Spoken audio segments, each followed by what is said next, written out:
ਮੇਰਾ ਦਾਗਿਸਤਾਨ ਰਜ਼ੂਲ ਹਮਜ਼ਾ ਥੋਪ ਭਾਗ ਤੀਜਾ।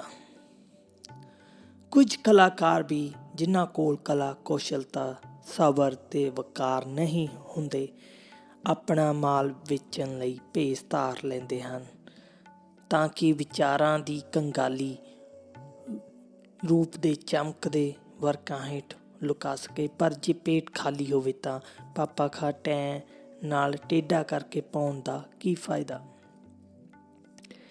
ਇਸ ਤੋਂ ਛੁੱਟ ਲੱਕੜੀ ਦੀ ਛੁਰੀ ਕਿੰਨੀ ਵੀ ਖੂਬਸੂਰਤ ਹੋਵੇ ਤੁਸੀਂ ਇਸ ਨਾਲ ਚੂਜੇ ਦਾ ਵੀ ਵਾਲ ਵਿੰਗਾ ਨਹੀਂ ਕਰ ਸਕਦੇ। ਵੱਧ ਤੋਂ ਵੱਧ ਇਹ ਵਸਤੇ ਮੀਂਹ ਦੇ ਧਾਗੇ ਹੀ ਕੱਟ ਸਕਦੀ ਹੈ ਤੇ ਇਸ ਤੋਂ ਛੁੱਟ ਗੁੱਡੀਆਂ ਦੇ ਵਿਆਹ ਤੋਂ ਕੋਈ ਬੱਚਾ ਨਹੀਂ ਪੈਦਾ ਹੋ ਸਕਦਾ। ਤੇ ਇਸ ਤੋਂ ਛੁੱਟ ਜਦੋਂ ਮੁੰਡੇ ਦੀ ਸੁੰਨਤ ਕਰਨੀ ਹੁੰਦੀ ਹੈ ਤਾਂ ਉਸ ਨੂੰ ਬੱਤਖ ਦਾ ਖੰਭ ਦਿਖਾਇਆ ਜਾਂਦਾ ਹੈ, ਪਰ ਇਹ ਸਿਰਫ ਉਸ ਦਾ ਧਿਆਨ ਲਾਂਬੇ ਪਾਉਣ ਲਈ ਕੀਤਾ ਜਾਂਦਾ ਹੈ।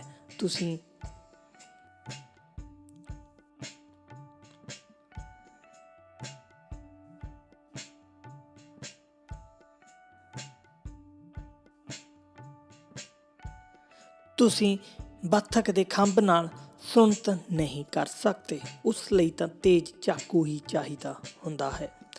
ਪਰ ਪਾਠਕ ਬੱਚੇ ਨਹੀਂ ਜੋ ਉਹਨਾਂ ਦਾ ਧਿਆਨ ਲਾਂਬੇ ਪਾਇਆ ਜਾਵੇ ਜਾਂ ਉਹਨਾਂ ਨੂੰ ਵਰਾਇਆ ਜਾਵੇ, ਤੇ ਨਾ ਹੀ ਮੈਂ ਐਸਾ ਕਲਾਕਾਰ ਹਾਂ ਜਿਹੜਾ ਮਿਆਨ ਵਿੱਚ ਗੱਤੇ ਦੀ ਛੁਰੀ ਲਈ ਫਿਰਦਾ ਹੈ, ਭਾਵੇਂ ਮਿਆਨ ਕਿੰਨੀ ਵੀ ਅਸਲੀ ਤੇ ਸੋਨਾ ਚੜੀ ਹੋਵੇ। ਬੇਸ਼ੱਕ ਮਿਆਨ ਵੀ ਜ਼ਰੂਰੀ ਹੁੰਦੀ ਹੈ ਕਿਉਂਕਿ ਇਸ ਤੋਂ ਬਿਨਾਂ ਫਲ ਜੰਗ ਨਹੀਂ ਜਾਏਗਾ, ਤੇ ਜੇ ਮਿਆਨ ਖੂਬਸੂਰਤ ਹੋਵੇ ਤਾਂ ਹੋਰ ਵੀ ਚੰਗਾ। ਬੇਸ਼ੱਕ ਜਦੋਂ ਕੋਈ ਜਿਗਤ ਡਾਕੇ ਤੋਂ ਲੁੱਟਿਆ ਮਾਲ ਲੈ ਕੇ ਵਾਪਸ ਘਰ ਆਉਂਦਾ ਹੈ ਤਾਂ ਉਸ ਦੀ ਪਤਨੀ ਉਸ ਦੀ ਘੋੜੀ ਦੇ ਗਲ ਦੁਆਲੇ ਰੇਸ਼ਮੀ ਰੁਮਾਲ ਬੰਨ੍ਹ ਦਿੰਦੀ ਹੈ। ਬੇਸ਼ੱਕ ਅਤੀ ਤਿੱਖਣ ਵਿਚਾਰਾਂ ਲਈ ਖੁਸ਼ਕ ਜ਼ੁਬਾਨ ਇਸੇ ਤਰ੍ਹਾਂ ਹੈ ਜਿਸ ਤਰ੍ਹਾਂ ਲੇਲੇ ਲਈ ਭੇੜੀਆ। ਬੇਸ਼ੱਕ ਮਜ਼ਬੂਤ ਤੋਂ ਮਜ਼ਬੂਤ ਦੋ ਪਹੀਆਂ ਵਾਲਾ ਗੱਡਾ ਅਕਸਰ ਉੱਪਰੋਂ ਕਜਿਆ ਹੋਇਆ ਵੀ ਉੱਚੀ ਨੀਵੀਂ ਸੜਕ ਉੱਤੇ ਹੀ ਝੋਕੇ ਖਾ ਸਕਦਾ ਹੈ ਤੇ ਖੱਡ ਦੇ ਕਿਨਾਰੇ ਤੋਂ ਡਿੱਗ ਵੀ ਸਕਦਾ ਹੈ। ਬੇਸ਼ੱਕ ਕਿਸੇ ਖੋਤੇ ਦੀ ਤੰਗ ਘੋੜੇ ਨੂੰ ਨਹੀਂ ਸਜਾਈ ਜਾ ਸਕਦੀ ਤੇ ਚੰਗੇ ਭਲੇ ਘੋੜੇ ਦੀ ਕਾਠੀ ਖੋਤੇ ਉੱਤੇ ਨਹੀਂ ਆ ਸਕਦੀ। ਇੱਥੇ ਮੈਂ ਤੁਹਾਨੂੰ ਬਲਖਾਰ ਵਾਸੀ ਤੇ ਉਸਦੇ ਮਰੀਅਲ ਘੋੜੇ ਦੀ ਕਹਾਣੀ ਸੁਣਾਵਾਂਗਾ।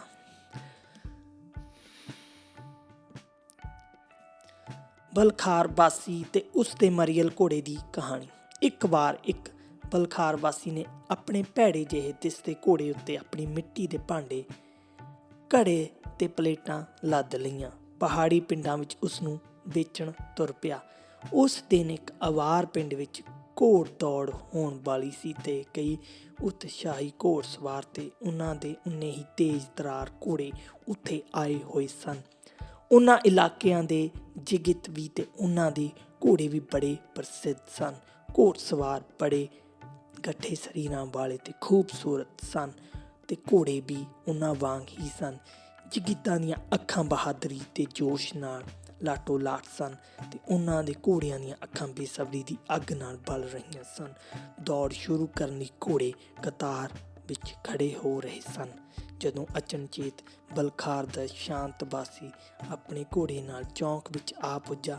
ਉਹ ਸੁੱਤ ਉਨੀਂਦਾ ਲੱਗਦਾ ਸੀ ਤੇ ਉਸਦਾ ਘੋੜਾ ਵੀ ਜਿਗਤਾਂ ਨੇ ਉਸਦਾ ਮਜ਼ਾਕ ਉਡਾਉਣਾ ਸ਼ੁਰੂ ਕਰ ਦਿੱਤਾ। ਆ ਸਾਡੇ ਨਾਲ ਰਲ ਜਾ, ਉਹ ਕੂਕੇ, ਆਪਣੇ ਮਰੀਅਲ ਟੱਟੂ ਦਾ ਨਾਂ ਦੌੜ ਲਈ ਦਰਜ ਕਰਾ ਦੇ।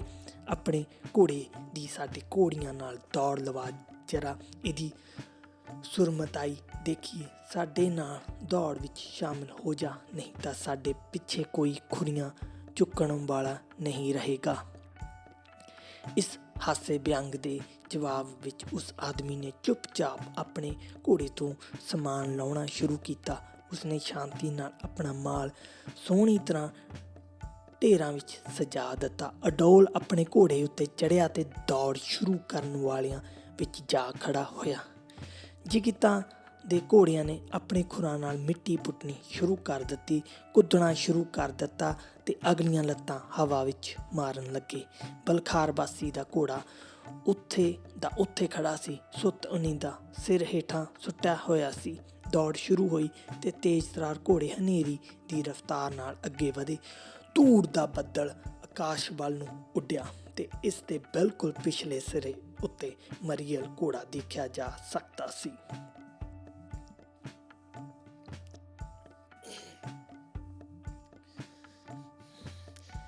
ਇੱਕ ਚੱਕਰ ਖਤਮ ਹੋਇਆ, ਫਿਰ ਦੂਜਾ ਤੇ ਤੀਜਾ, ਤੇ ਇੰਜ ਲੱਗਦਾ ਸੀ ਕਿ ਘੋੜਿਆਂ ਦੀ ਤਾਜ਼ਗੀ ਜਾਂਦੀ ਰਹੀ ਹੈ। ਉਸਨਾਂ ਦੇ ਪਾਸਿਆਂ ਤੋਂ ਹਵਾੜ ਉੱਠ ਰਹੀ ਸੀ।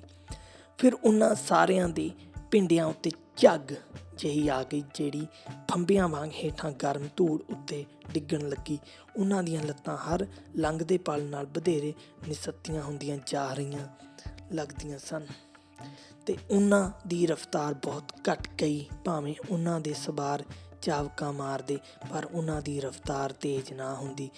ਪਰ ਬਲਖਾਰ ਦਾ ਘੋੜਾ ਜਿਵੇਂ ਸ਼ੁਰੂ ਹੋਇਆ ਸੀ, ਉਸੇ ਚਾਲ ਚੱਲਦਾ ਰਿਹਾ, ਨਾ ਤੇਜ਼ ਨਾ ਹੌਲੀ। ਪਹਿਲਾਂ ਇਹ ਪਿਛਲੇ ਘੋੜਿਆਂ ਨਾਲ ਜਾ ਰਲਿਆ, ਫਿਰ ਵਿਚਲੀਆਂ ਨਾਲ, ਫਿਰ ਅਗਲੀਆਂ ਦੇ ਬਰਾਬਰ ਆ ਗਿਆ ਤੇ ਫਿਰ ਆਖਰੀ 10ਵੇਂ ਚੱਕਰ ਵਿੱਚ ਉਹ ਸਭ ਨੂੰ ਪਿੱਛੇ ਛੱਡ ਗਿਆ। ਜਿੱਤ ਦੇ ਰੀਵਨ ਉਹਦੇ ਗਲ ਦੁਆਲੇ ਬੰਨਣੇ ਪਏ। ਉਸਦਾ ਮਾਲਕ ਸ਼ਾਂਤੀ ਨਾਲ ਆਪਣੇ ਮਾਲ ਕੋਲ ਆਇਆ, ਇਸਨੂੰ ਘੋੜੇ ਉੱਤੇ ਲੱਦਿਆ ਤੇ ਆਪਣਾ ਰਾਹ ਲਿਆ। ਇਹੋ ਜਿਹੀਆਂ ਗੱਲਾਂ ਸਾਹਿਤ ਵਿੱਚ ਘੋੜ ਦੌੜ ਨਾਲੋਂ ਵੀ ਜ਼ਿਆਦਾ ਵਾਪਰਦੀਆਂ ਨੇ। ਆਪਣੀ ਨੋਟਬੁੱਕ ਵਿੱਚੋਂ ਕਈ ਵਾਰੀ ਆਸਾਨੀ ਨਾਲ ਲਿਖੀ ਕਵਿਤਾ ਪੜ੍ਹਨੀ ਬੜੀ ਮੁਹਾਲ ਹੋ ਜਾਂਦੀ ਹੈ। ਬੜੇ ਔਖੇ ਹੋ ਕੇ ਲਿਖੀ ਗਈ ਕਵਿਤਾ ਕਈ ਵਾਰ ਪੜ੍ਹਨੀ ਸਹਿਲ ਲੱਗਦੀ ਹੈ। ਰੂਪ ਤੇ ਵਸਤੂ ਕੱਪੜਿਆਂ ਤੇ ਕੱਪੜੇ ਪਾਉਣ ਵਾਲੇ ਵਾਂਗ ਹੁੰਦੇ ਹਨ। ਜੇ ਆਦਮੀ ਚੰਗਾ, ਚੁਸਤ ਤੇ ਉੱਚੇ ਆਚਰਨ ਵਾਲਾ ਹੋਵੇ ਤਾਂ ਉਸਦੇ ਕੱਪੜੇ ਕਿਉਂ ਨਾ ਉਸਦੇ ਗੁਣਾਂ ਨਾਲ ਮੇਲ ਖਾਂਦੇ ਹੋਣ। ਜੇ ਆਦਮੀ ਖੂਬਸੂਰਤ ਹੋਵੇ ਤਾਂ ਉਸਦੇ ਵਿਚਾਰ ਕਿਉਂ ਨਾ ਉਸੇ ਤਰ੍ਹਾਂ ਦੇ ਹੋਣ। ਬਹੁਤ ਵਾਰੀ ਹੁੰਦਾ ਹੈ ਕਿ ਕੋਈ ਔਰਤ ਦੇਖਣ ਵਿੱਚ ਬੜੀ ਖੂਬਸੂਰਤ, ਸੁੰਦਰ ਹੁੰਦੀ ਹੈ, ਪਰ ਅਕਲੋਂ ਖਾਲੀ। ਜੇ ਉਹ ਬੜੀ ਤੀਖਣ ਬੁੱਧ ਹੁੰਦੀ ਤਾਂ ਦੇਖਣ ਵਿੱਚ ਕੁਝ ਨਹੀਂ ਹੁੰਦੀ। ਕਲਾ ਕਿਰਤਾਂ ਨਾਲ ਵੀ ਇਸੇ ਤਰ੍ਹਾਂ ਵਾਪਰ ਸਕਦਾ ਹੈ। ਪਰ ਕੁਝ ਖੁਸ਼ਕਿਸਮਤ ਔਰਤਾਂ ਵੀ ਹੁੰਦੀਆਂ ਹਨ ਜਿਨ੍ਹਾਂ ਵਿੱਚ ਚਮਕ ਦਮਕ ਵੀ ਹੁੰਦੀ ਹੈ, ਸੁੰਦਰਤਾ ਵੀ ਤੇ ਅਕਲ ਵੀ। ਅਸਲੀ ਕਲਾ ਕੌਸ਼ਲਤਾ ਵਾਲੇ ਕਵੀਆਂ ਦੀਆਂ ਕਿਰਤਾਂ ਬਾਰੇ ਵੀ ਇਹੀ ਕਿਹਾ ਜਾ ਸਕਦਾ ਹੈ। ਮਾਲੀ ਦੇ ਇੱਕ ਬੰਦੇ ਨੇ ਇੱਕ ਵਾਰੀ ਕਿਹਾ ਸੀ, ਜਿਉਂ ਹੀ ਕੋਈ ਬੰਦਾ ਪਹਾੜੀ ਦਰੇ ਵਿੱਚੋਂ ਦੀ ਸਾਡੀ ਔਲ ਨੂੰ ਆਉਂਦਾ ਨਜ਼ਰ ਪੈਂਦਾ ਹੈ ਤਾਂ ਮੈਂ ਇੱਕਦਮ ਦੱਸ ਸਕਦਾ ਕਿ ਉਹ ਚੰਗਾ ਹੈ ਜਾਂ ਮਾੜਾ। ਕੁਬਾਚੀ ਦੇ ਇੱਕ ਬੰਦੇ ਨੇ ਕਿਹਾ ਸੀ, ਸੋਨਾ ਜਾਂ ਚਾਂਦੀ ਆਪਣੇ ਆਪ ਵਿੱਚ ਕੁਝ ਮਹੱਤਤਾ ਨਹੀਂ ਰੱਖਦੇ। ਮਹੱਤਤਾ ਇਸ ਗੱਲ ਦੀ ਹੁੰਦੀ ਹੈ ਕਿ ਕਾਰੀਗਰ ਦੇ ਹੱਥ ਸੋਨੇ ਦੇ ਹੋਣ। ਕੁੰਭਕਾਰੀ ਅਤੀ ਸੋਹਣੀ, ਆਮ ਜਿਹੀ ਮਿੱਟੀ ਤੋਂ ਹੋਣੀ। ਅਤੀ ਸੁੰਦਰ ਕਾਵੀ ਰਚਨਾ, ਆਮ ਸ਼ਬਦਾਂ ਦੀ ਸਿਰਜਣਾ। ਘੜੇ ਉੱਤੇ ਉਕਰੇ ਸ਼ਬਦ। ਮੈਂ 15,000 ਤੋਂ ਜ਼ਿਆਦਾ ਦਿਨ ਇਸ ਦੁਨੀਆ ਵਿੱਚ ਕੱਟ ਚੁੱਕਾ ਹਾਂ। ਮੈਂ ਕਈ ਰਾਹਾਂ ਗਾਈਆਂ ਨੇ, ਹਜ਼ਾਰਾਂ ਲੋਕਾਂ ਨੂੰ ਮਿਲਿਆ ਹਾਂ। ਮੇਰੇ ਪ੍ਰਭਾਵ ਇੰਨੇ ਹੀ ਅਣਗਿਣਤ ਹਨ ਜਿੰਨੇ ਬਾਰਿਸ਼ ਵਿੱਚ ਜਾਂ ਪਿਘਲਦੀਆਂ ਬਰਫਾਂ ਵਿੱਚ ਪਹਾੜੀ ਝਰਨੇ।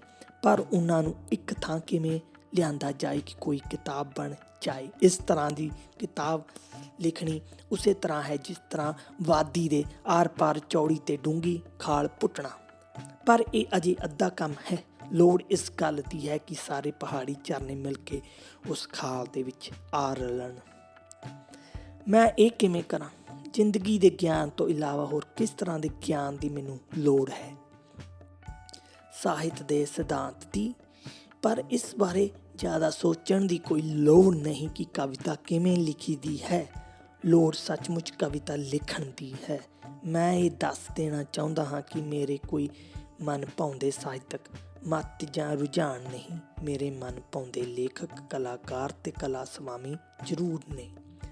ਆਪਣੀ ਨੋਟਬੁੱਕ ਵਿੱਚੋਂ ਸਾਹਿਤਕ ਇੰਸਟੀਚਿਊਟ ਦੇ ਇੱਕ ਇਮਤਿਹਾਨ ਵਿੱਚ ਕਿਸੇ ਅਵਾਰ ਨੂੰ ਯਥਾਰਥਵਾਦ ਤੇ ਰੋਮਾਂਸਵਾਦ ਵਿਚਕਾਰ ਫਰਕ ਦੱਸਣ ਲਈ ਕਿਹਾ ਗਿਆ। ਉਸਨੇ ਸ਼ਾਇਦ ਇਸ ਮਸਲੇ ਬਾਰੇ ਕੋਈ ਕਿਤਾਬਾਂ ਨਹੀਂ ਸਨ ਪੜ੍ਹੀਆਂ ਹੋਈਆਂ, ਪਰ ਜਵਾਬ ਦੀ ਤਾਂ ਆਸ ਕੀਤੀ ਜਾਂਦੀ ਸੀ। ਕੁਝ ਸਮਾਂ ਸੋਚਣ ਤੋਂ ਪਿੱਛੋਂ ਉਸਨੇ ਇਸ ਤਰ੍ਹਾਂ ਪ੍ਰੋਫੈਸਰ ਨੂੰ ਜਵਾਬ ਦਿੱਤਾ, ਜੇ ਅਸੀਂ ਬਾਜ਼ ਨੂੰ ਬਾਜ਼ ਕਹੀਏ ਤਾਂ ਇਹ ਯਥਾਰਥਵਾਦ ਹੈ, ਪਰ ਜਦੋਂ ਅਸੀਂ ਕੁੱਕੜ ਨੂੰ ਬਾਜ਼ ਕਹਿੰਦੇ ਹਾਂ ਤਾਂ ਇਹ ਰੋਮਾਂਸਵਾਦ ਹੈ।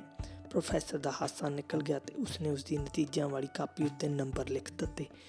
ਜਿੱਥੋਂ ਤੱਕ ਮੇਰਾ ਸਵਾਲ ਹੈ, ਮੈਂ ਹਮੇਸ਼ਾ ਹੀ ਕੋਸ਼ਿਸ਼ ਕੀਤੀ ਹੈ ਕਿ ਘੋੜੇ ਨੂੰ ਘੋੜਾ, ਖੋਤੇ ਨੂੰ ਖੋਤਾ, ਮੁਰਗੇ ਨੂੰ ਮੁਰਗਾ ਤੇ ਆਦਮੀ ਨੂੰ ਆਦਮੀ ਕਹਾਂ। ਆਪਣੀ ਨੋਟਬੁੱਕ ਵਿੱਚੋਂ ਜਗਤ ਪ੍ਰਸਿੱਧ ਰਵਿੰਦਰਨਾਥ ਟੈਗੋਰ ਦਾ ਇੱਕ ਭਰਾ ਸੀ, ਜਿਹੜਾ ਆਪ ਵੀ ਲੇਖਕ ਸੀ ਤੇ ਭਾਰਤੀ ਸਾਹਿਤ ਦੀ ਬੰਗਾਲੀ ਧਾਰਾ ਨਾਲ ਸੰਬੰਧਿਤ ਸੀ। ਟੈਗੋਰ ਆਪਣੇ ਆਪ ਵਿੱਚ ਇੱਕ ਧਾਰਾ ਸੀ, ਆਪਣੇ ਆਪ ਵਿੱਚ ਪੂਰਾ ਰੁਝਾਨ ਸੀ। ਇਹ ਸੀ ਫਰਕ ਦੋਹਾਂ ਭਰਾਵਾਂ ਵਿੱਚ। ਰਵਿੰਦਰਨਾਥ ਦੀ ਰੂਹ ਵਿੱਚ ਇੱਕ ਆਪਣੀ ਤਰ੍ਹਾਂ ਦਾ ਹੀ ਪੰਛੀ ਰਹਿੰਦਾ ਸੀ, ਜਿਹੜਾ ਦੂਜਿਆਂ ਨਾਲ ਬਿਲਕੁਲ ਨਹੀਂ ਸੀ ਮਿਲਦਾ। ਉਸ ਤੋਂ ਪਹਿਲਾਂ ਇਹੋ ਜਿਹਾ ਕੋਈ ਪੰਛੀ ਨਹੀਂ ਸੀ ਹੋਇਆ। ਉਸਨੇ ਇਸ ਨੂੰ ਕਲਾ ਦੀ ਦੁਨੀਆ ਵਿੱਚ ਭੇਜਿਆ ਤੇ ਸਾਰੇ ਦੇਖ ਸਕਦੇ ਸਨ ਕਿ ਪੰਛੀ ਰਵਿੰਦਰਨਾਥ ਟੈਗੋਰ ਦਾ ਹੈ। ਜੇ ਕੋਈ ਕਲਾਕਾਰ ਆਪਣੇ ਪੰਛੀ ਛੱਡਦਾ ਹੈ ਤਾਂ ਇਹ ਜਾ ਕੇ ਬਿਲਕੁਲ ਆਪਣੇ ਵਰਗੇ ਪੰਛੀਆਂ ਨਾਲ ਮਿਲ ਜਾਂਦਾ ਹੈ, ਤਾਂ ਉਹ ਕਲਾਕਾਰ ਨਹੀਂ। ਇਸ ਦਾ ਮਤਲਬ ਹੈ ਕਿ ਉਸਨੇ ਜਿਹੜਾ ਪੰਛੀ ਭੇਜਿਆ ਹੈ ਉਹ ਉਸਦਾ ਆਪਣਾ ਨਹੀਂ, ਅਸਧਾਰਨ ਤੇ ਅਦਭੁਤ ਨਹੀਂ, ਸਗੋਂ ਸਧਾਰਨ ਜਿਹੀ ਚਿੜੀ ਹੈ ਜਿਸ ਨੂੰ ਕੋਈ ਵੀ ਦੂਜੀਆਂ ਚਿੜੀਆਂ ਦੇ ਝੁਰਮੁਰ ਵਿੱਚੋਂ ਨਹੀਂ ਨਿਖੇੜ ਸਕੇਗਾ। ਹੋ ਸਕਦਾ ਹੈ ਉਹ ਚਿੜੀਆਂ ਚੰਗੀਆਂ ਲੱਗਣ, ਪਰ ਹੈ ਤਾਂ ਚਿੜੀਆਂ ਹੀ। ਬੰਦੇ ਦਾ ਆਪਣਾ ਚੁੱਲ੍ਹਾ ਚੌਂਕਾ ਹੋਣਾ ਚਾਹੀਦਾ ਹੈ ਜਿੱਥੇ ਉਹ ਅੱਗ ਬਾਲ ਸਕੇ। ਜਿਹੜਾ ਕੋਈ ਐਸੇ ਘੋੜੇ ਉੱਤੇ ਚੜ੍ਹ ਬੈਠਾ ਹੈ ਜਿਹੜਾ ਉਸਦਾ ਆਪਣਾ ਨਹੀਂ, ਉਹ ਜਲਦੀ ਜਾਂ ਸਮਾਂ ਪਾ ਕੇ ਇਸ ਤੋਂ ਉਤਰ ਜਾਏਗਾ ਤੇ ਮਾਲਕ ਨੂੰ ਵਾਪਸ ਕਰ ਦੇਵੇਗਾ। ਦੂਜਿਆਂ ਦੇ ਵਿਚਾਰਾਂ ਉੱਤੇ ਕਾਠੀ ਨਾ ਪਾਓ, ਆਪਣਿਆਂ ਨੂੰ ਕਾਬੂ ਵਿੱਚ ਲਿਆਓ। ਮੈਂ ਤਾਂ ਸਾਹਿਤ ਦੀ ਪੰਡੂਰ ਨਾਲ ਤੇ ਸਾਹਿਤਕਾਰ ਦੀ ਇਸ ਦੀਆਂ ਤਾਰਾਂ ਨਾਲ ਤੁਲਨਾ ਕਰਨ ਦੀ ਦਲੇਰੀ ਕਰਾਂਗਾ। ਹਰ ਤਾਰ ਦੀ ਆਪਣੀ ਆਵਾਜ਼, ਆਪਣੀ ਧੁਨੀ ਹੁੰਦੀ ਹੈ, ਪਰ ਕੁੱਲ ਮਿਲਾ ਕੇ ਉਹ ਖਾਸ ਇਕਸੁਰਤਾ ਪੈਦਾ ਕਰ ਦਿੰਦੀਆਂ ਹਨ। ਅਵਾਰ ਪੰਡੂਰ ਦੀਆਂ ਸਿਰਫ 2 ਤਾਰਾਂ ਹੁੰਦੀਆਂ ਹਨ। ਮੇਰੇ ਪਿਤਾ ਬਾਰੇ ਕਿਹਾ ਜਾਂਦਾ ਸੀ ਕਿ ਉਸਨੇ ਅਵਾਰ ਸਾਹਿਤ ਦੇ ਪੰਡੂਰ ਵਿੱਚ ਤੀਸਰੀ ਤਾਰ ਲਾ ਦਿੱਤੀ ਸੀ। ਮੈਂ ਆਪਣੀ ਹੀ ਆਵਾਜ਼ ਪੈਦਾ ਕਰਨਾ ਚਾਹਾਂਗਾ, ਬਾਕੀ ਸਾਰਿਆਂ ਤੋਂ ਵੱਖਰੀ। ਮੈਂ ਆਪਣੇ ਪੁਰਾਤਨ ਅਵਾਰ ਸਾਜ਼ ਦੀ ਇੱਕ ਹੋਰ ਤਾਰ ਬਣਨਾ ਚਾਹਾਂਗਾ। ਮੈਂ ਐਸੇ ਸ਼ਿਕਾਰੀਆਂ ਵਰਗਾ ਨਹੀਂ ਲੱਗਣਾ ਚਾਹੁੰਦਾ ਜਿਹੜੇ ਮੰਡੀ ਤੋਂ ਮਰਿਆ ਹਿਰਨ ਖਰੀਦ ਲੈਂਦੇ ਨੇ ਤੇ ਘਰ ਆ ਕੇ ਕਹਿੰਦੇ ਨੇ ਅਸੀਂ ਮਾਰਿਆ ਹੈ। ਜਾਂ ਇੰਝ ਵੀ ਵਾਪਰ ਸਕਦਾ ਹੈ। ਅਫਵਾਹ ਫੈਲ ਗਈ ਸੀ ਕਿ ਕਿਸੇ ਸ਼ਿਕਾਰੀ ਨੇ ਇੱਕ ਖੱਡ ਵਿੱਚ ਵੱਡਾ ਸਾਰਾ ਜੰਗਲੀ ਸਾਣ ਮਾਰਿਆ ਹੈ ਤੇ ਬਾਕੀ ਸਾਰੇ ਸ਼ਿਕਾਰੀ ਉਸ ਖੁਸ਼ਕਿਸਮਤ ਖੱਡ ਵੱਲ ਨੂੰ ਨੱਠ ਉੱਠਦੇ ਹਨ। ਇੰਨੇ ਚਿਰ ਨੂੰ ਪਹਿਲਾ ਸ਼ਿਕਾਰੀ ਕਿਸੇ ਦੂਜੀ ਥਾਂ ਇੱਕ ਵੱਡਾ ਸਾਰਾ ਰਿੱਛ ਮਾਰ ਦਿੰਦਾ ਹੈ। ਜਦ ਤੱਕ ਬਾਕੀ ਦੇ ਸ਼ਿਕਾਰੀ ਉਸ ਥਾਂ ਤੱਕ ਜਾਂਦੇ ਹਨ, ਉਹ ਮਹਾਂ ਸ਼ਿਕਾਰੀ ਕਿਸੇ ਤੀਜੀ ਖੱਡ ਵਿੱਚ ਵੱਡਾ ਸਾਰਾ ਬਰਫਾਨੀ ਚੀਤਾ ਮਾਰ ਦਿੰਦਾ ਹੈ। ਉਹਨਾਂ ਵਿੱਚੋਂ ਕਿਹੜਾ ਅਸਲੀ ਸ਼ਿਕਾਰੀ ਹੈ? ਉਹ ਜਿਹੜਾ ਆਪਣਾ ਸ਼ਿਕਾਰ ਆਪ ਲੱਭਦਾ ਹੈ, ਜਾਂ ਕਿ ਉਹ ਜਿਹੜਾ ਉਸਦੇ ਪੈਰ ਚਿੰਨ੍ਹਾਂ ਉੱਤੇ ਨੱਠਦਾ ਹੈ। ਇਸ ਤਰ੍ਹਾਂ ਦੇ ਲੋਕ ਦੂਜਿਆਂ ਦੇ ਲਾਏ ਜਾਲ ਉੱਪਰ ਛਾਪਾ ਮਾਰਨ ਤੋਂ ਨਹੀਂ ਝਿਜਕਣਗੇ। ਉਹਨਾਂ ਤੋਂ ਮੈਨੂੰ ਕੁਝ ਲੇਖਕ ਯਾਦ ਆ ਜਾਂਦੇ ਹਨ। ਬੰਦੇ ਨੂੰ ਮੇਰੇ ਇੱਕ ਵਾਕਫਦਾਰ ਤੇ ਵਤੀਰੇ ਦੀ ਨਕਲ ਕਦੀ ਨਹੀਂ ਕਰਨੀ ਚਾਹੀਦੀ, ਜਿਹੜਾ ਕੋਰਨੀ ਚੂਕੋਵਸਕੀ ਨੂੰ ਮਿਲਣ ਤੋਂ ਪਿੱਛੋਂ ਇਹ ਬਹਾਨਾ ਕਰਨ ਲੱਗ ਪਿਆ ਸੀ ਕਿ ਉਹ ਅਬੂ ਤਾਲਿਬ ਨੂੰ ਨਹੀਂ ਜਾਣਦਾ। ਜਿਹੜਾ ਕੋਈ ਨਾਲਾ ਸਮੁੰਦਰ ਤੱਕ ਪੁੱਜ ਗਿਆ ਹੈ ਤੇ ਉਸ ਨੀਲੇ ਸਾਗਰ ਦੀ ਅਥਾਹ ਵਿਸ਼ਾਲਤਾ ਨੂੰ ਦੇਖਦਾ ਹੈ ਜਿਸ ਦੇ ਨਾਲੇ ਇੱਕਮਿਕ ਹੋ ਰਿਹਾ ਹੈ, ਉਸ ਨੂੰ ਉੱਪਰ ਪਹਾੜਾਂ ਵਿਚਲਾ ਉਹ ਸੋਮਾ ਨਹੀਂ ਭੁੱਲਣਾ ਚਾਹੀਦਾ ਜਿਸ ਨੇ ਉਸ ਨੂੰ ਜਨਮ ਦਿੱਤਾ ਸੀ।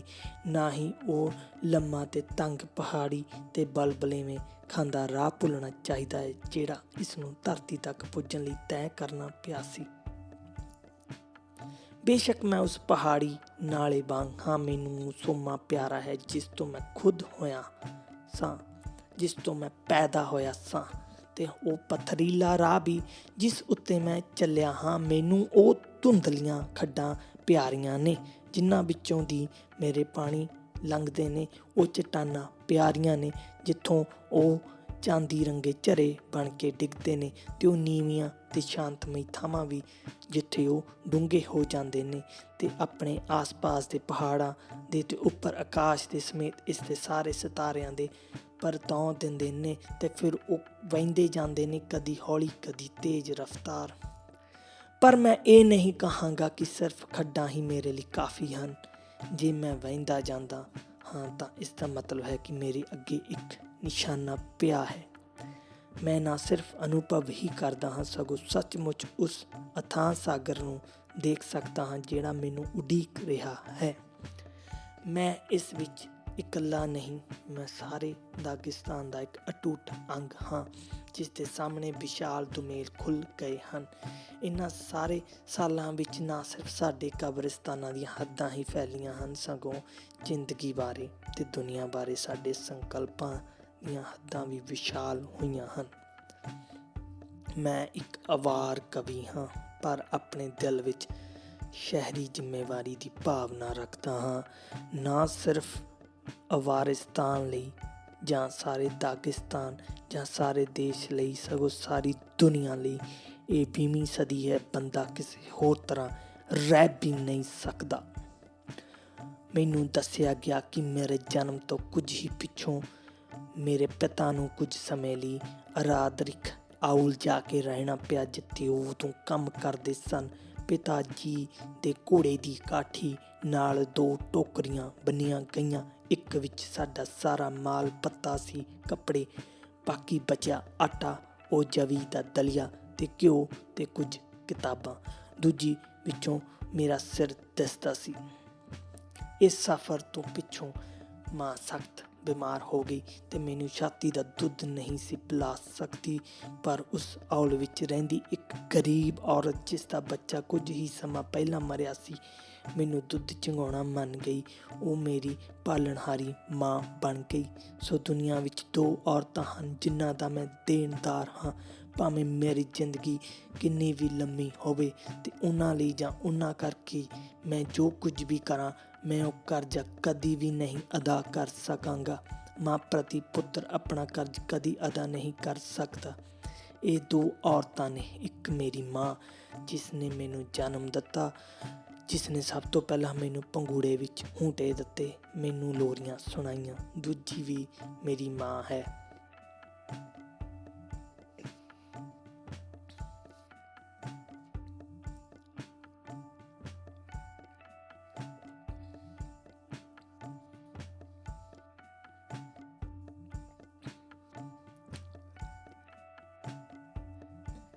ਜਿਸ ਨੇ ਮੈਨੂੰ ਆਪਣੀ ਛਾਤੀ ਦਾ ਦੁੱਧ ਪਿਲਾ ਕੇ ਮੈਨੂੰ ਮੌਤ ਦੇ ਪੰਜੇ ਵਿੱਚੋਂ ਬਚਾਇਆ ਤੇ ਮੇਰੇ ਵਿੱਚ ਜੀਵਨ ਦੀ ਗਰਮ ਰੂਹ ਦੌੜਨ ਲੱਗੀ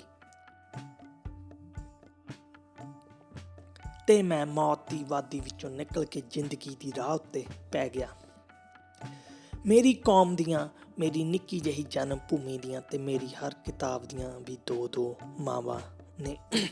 ਪਹਿਲੀ ਮਾਂ ਦਾਗਿਸਤਾਨ ਹੈ ਜਿੱਥੇ ਮੈਂ ਜੰਮਿਆ। ਪਹਿਲੀ ਵਾਰੀ ਮਾਂ ਬੋਲੀ ਦੀਆਂ ਧੁਨਾਂ ਸੁਣੀਆਂ, ਇਸ ਨੂੰ ਬੋਲਣਾ ਸਿੱਖਿਆ ਤੇ ਇਸ ਤਰ੍ਹਾਂ ਇਹ ਮੇਰੀ ਹੋਂਦ ਦਾ ਇੱਕ ਹਿੱਸਾ ਬਣ ਚੁੱਕੀ ਹੈ।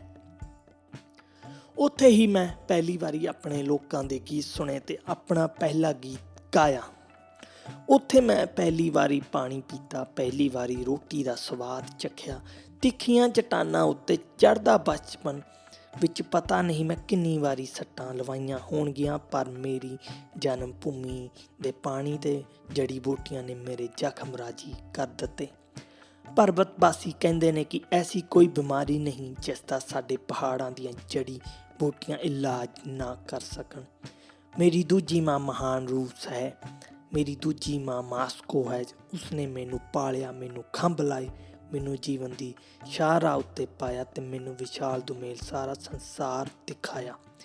ਇਹ 2 ਮਾਵਾਂ ਨੇ ਜਿਨ੍ਹਾਂ ਦਾ ਮੈਂ ਪੁੱਤਰ ਦੇ ਤੌਰ ਉੱਤੇ ਦੇਣਦਾਰ ਹਾਂ। ਮੇਰੀ ਸਕਲੀਆਂ ਦੀ ਕੰਧ ਉੱਤੇ ਦਸੂਤੀ ਵਿੱਚ ਕੱਢੀਆਂ ਹੋਈਆਂ 2 ਤਸਵੀਰਾਂ ਲਟਕੀਆਂ ਹੋਈਆਂ ਹਨ, ਇੱਕ ਮਹਿਮੂਦ ਦੀ, ਦੂਜੀ ਪੁਸ਼ਕਿਨ ਦੀ। ਮੇਰੇ ਪਿੰਡ ਨੇੜਲੀਆਂ ਪਹਾੜੀ ਚਰਾਗਾਹਾਂ ਦੇ ਕਈ ਲਾਟ ਰੰਗੇ ਫੁੱਲ ਬਲੌਕ ਦੀਆਂ ਕਵਿਤਾਵਾਂ ਦੀਆਂ ਸੈਂਚੀਆਂ ਤੇ ਸਫ਼ਿਆਂ ਵਿੱਚ ਪਏ ਨੇ। ਇਹਨਾਂ ਸੈਂਚੀਆਂ ਤੋਂ ਮੈਨੂੰ ਪਿਤਰੋਗਰਾਦ ਦੀਆਂ ਚਿੱਟੀਆਂ ਰਾਤਾਂ ਦੀ ਸੀਤਲਤਾ ਮਿਲਦੀ ਹੈ। ਇਹ 2 ਮਾਵਾਂ ਮੇਰੀਆਂ 2 ਪਰਾਂ ਵਾਂਗ, 2 ਹੱਥਾਂ ਵਾਂਗ, 2 ਅੱਖਾਂ ਵਾਂਗ ਜਾਂ 2 ਗੀਤਾਂ ਵਾਂਗ ਹਨ। ਮੇਰੀਆਂ ਦੋ ਮਾਵਾਂ ਦੇ ਹੱਥਾਂ ਨੇ ਮੇਰੇ ਵੱਲ ਬਾਲ ਸਵਾਰੇ ਪਰ ਲੋੜ ਪੈਣ ਉੱਤੇ ਕੰਨਾਂ ਨੇੜੇ ਧਰੀਆਂ ਵੀ। ਦੋਹਾਂ ਨੇ ਮੇਰੇ ਪੰਡੂਰ ਦੀ ਇੱਕ ਇੱਕ ਤਾਰ ਖਿੱਚੀ, ਜਿਸ ਦੀਆਂ ਕਿ ਦੋ ਤਾਰਾਂ ਹਨ। ਉਹਨਾਂ ਨੇ ਮੈਨੂੰ ਧਰਤੀ ਤੋਂ ਮੇਰੀ ਔਲ ਤੋਂ ਉੱਪਰ ਉੱਚਾ ਉਠਾਇਆ। ਉਹਨਾਂ ਦੇ ਮੋਢਿਆਂ ਉੱਤੇ ਬੈਠਾ ਮੈਂ ਕਿੰਨਾ ਕੁਝ ਦੇਖ ਸਕਿਆ, ਜਿਸ ਤੋਂ ਮੇਰੀਆਂ ਨਜ਼ਰਾਂ ਵਾਂਝੀਆਂ ਰਹਿ ਜਾਂਦੀਆਂ ਜੇ ਮੈਨੂੰ ਚੁੱਕ ਕੇ ਐਡਾ ਉੱਚਾ ਨਾ ਕੀਤਾ ਜਾਂਦਾ। ਜਿਸ ਤਰ੍ਹਾਂ ਉੱਡਦੀ ਝੀਲ ਨੂੰ ਨਹੀਂ ਪਤਾ ਹੁੰਦਾ ਕਿ ਆਪਣੇ ਕਿਹੜੇ ਪਰ ਦੀ ਇਸ ਨੂੰ ਵਧੇਰੇ ਲੋੜ ਹੈ ਤੇ ਕਿਹੜੇ ਦੀ ਇਹ ਵਧੇਰੇ ਕਦਰ ਕਰਦੀ ਹੈ, ਮੈਂ ਵੀ ਨਹੀਂ ਦੱਸ ਸਕਦਾ ਕਿ ਮੇਰੀ ਕਿਹੜੀ ਮਾਂ ਮੈਨੂੰ ਵਧੇਰੇ ਪਿਆਰੀ ਹੈ। ਪਹਿਲਾਂ ਪਹਾੜੀ ਲੋਕ ਆਪਣੇ ਰੋਗਾਂ ਦੇ ਇਲਾਜ ਲਈ ਸਿਰਫ ਜੜੀ ਬੂਟੀਆਂ ਤੇ ਪਾਣੀ ਹੀ ਵਰਤਦੇ ਹੁੰਦੇ ਸਨ। ਉਹ ਆਪਣੇ ਹੀ ਸਿਆਣਿਆਂ ਵਿੱਚ ਯਕੀਨ ਰੱਖਦੇ ਸਨ। ਠੀਕ ਹੈ ਕਿ ਕੁਝ ਸਿਆਣੇ ਇਹੋ ਜਿਹੇ ਵੀ ਸਨ ਜਿਹੜੇ ਅੱਜ ਤੱਕ ਯਾਦ ਕੀਤੇ ਜਾਂਦੇ ਹਨ। ਆਮ ਜਿਹੀ ਸਿਰ ਪੀੜ ਦਾ ਇਲਾਜ ਕਰਨ ਲਈ ਉਹ ਕਾਲਾ ਭੇਡੂ ਵੱਢਣ ਲਈ ਮਜਬੂਰ ਕਰਦੇ ਹੁੰਦੇ ਸਨ। ਹਰ ਅਵਾਰ ਜਾਣਦਾ ਹੈ ਕਿ ਕਾਲੇ ਭੇਡੂ ਦਾ ਮਾਸ ਚਿੱਟੇ ਜਾਂ ਭੂਰੇ ਭੇਡੂ ਦੇ ਮਾਸ ਨਾਲੋਂ ਵਧੇਰੇ ਮਿੱਠਾ ਤੇ ਰਸਦਾਰ ਹੁੰਦਾ ਹੈ।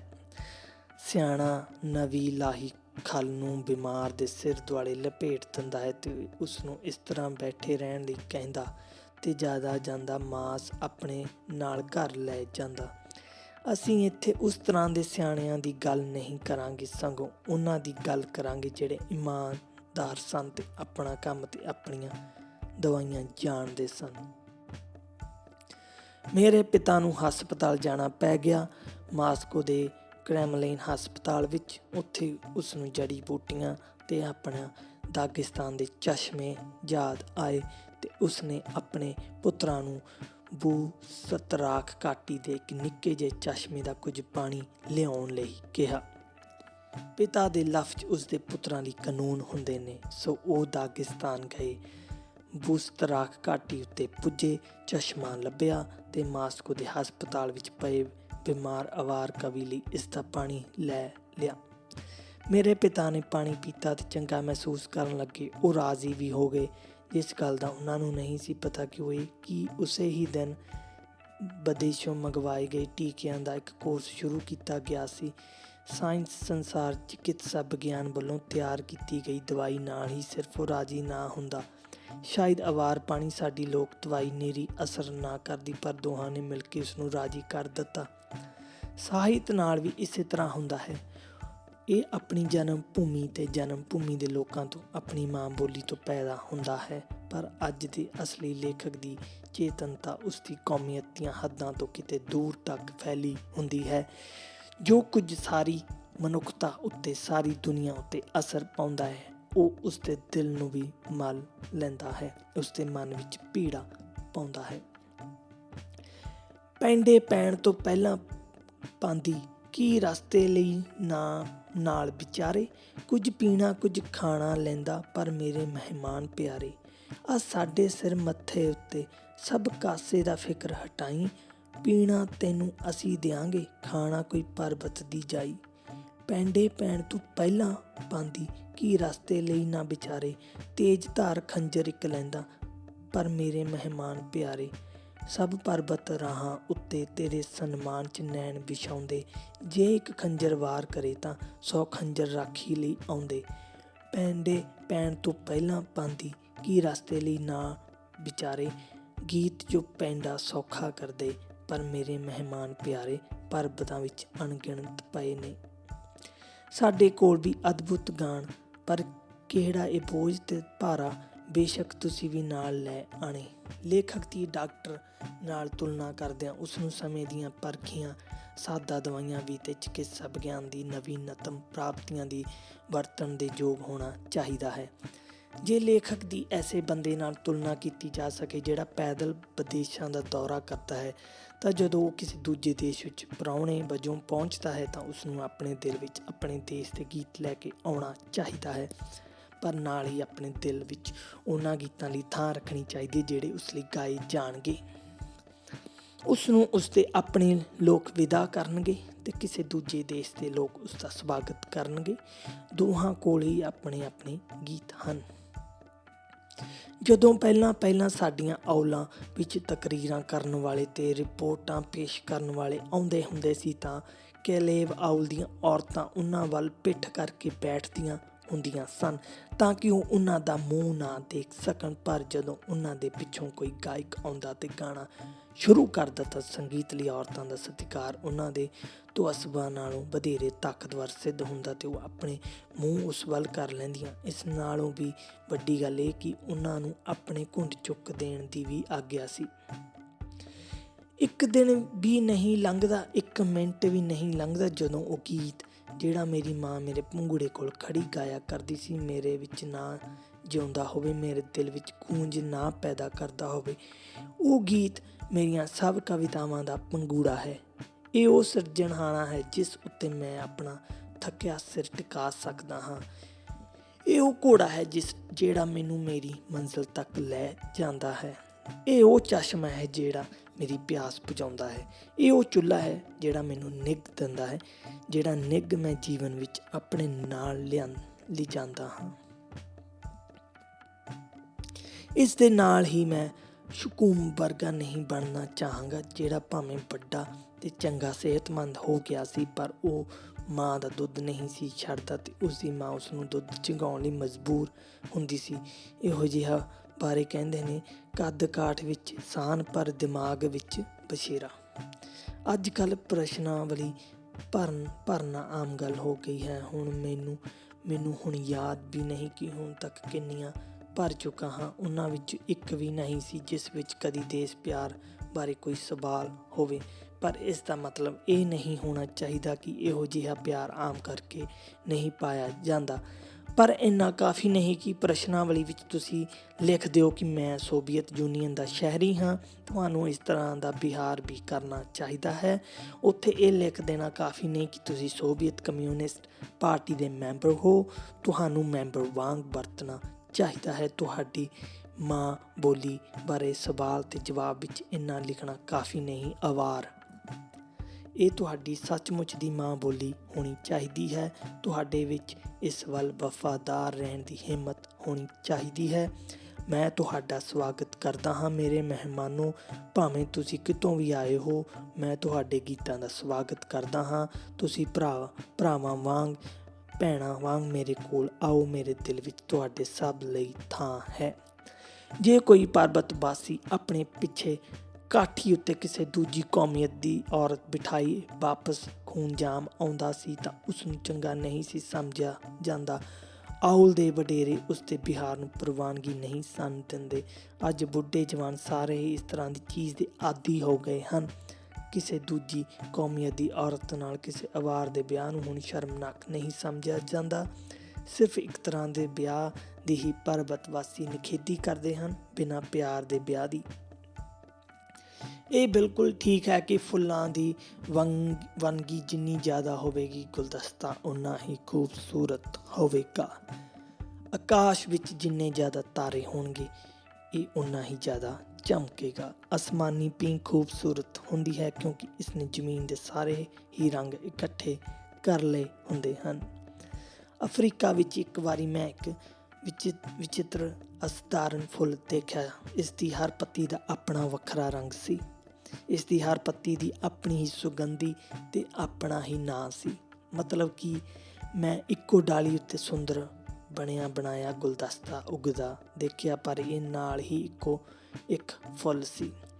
ਮੈਂ ਚਾਹਾਂਗਾ ਕਿ ਮੇਰੀ ਆਵਾਰ ਕਿਤਾਬ ਉਸ ਅਦਭੁਤ ਫੁੱਲ ਵਰਗੀ ਹੋਵੇ ਤਾਂ ਕਿ ਹਰ ਕੋਈ ਇਸ ਵਿੱਚ ਕੋਈ ਐਸੀ ਚੀਜ਼ ਲੱਭ ਸਕੇ ਜਿਹੜੀ ਉਸਦੇ ਦਿਲ ਨੂੰ ਪਿਆਰੀ ਹੋਵੇ।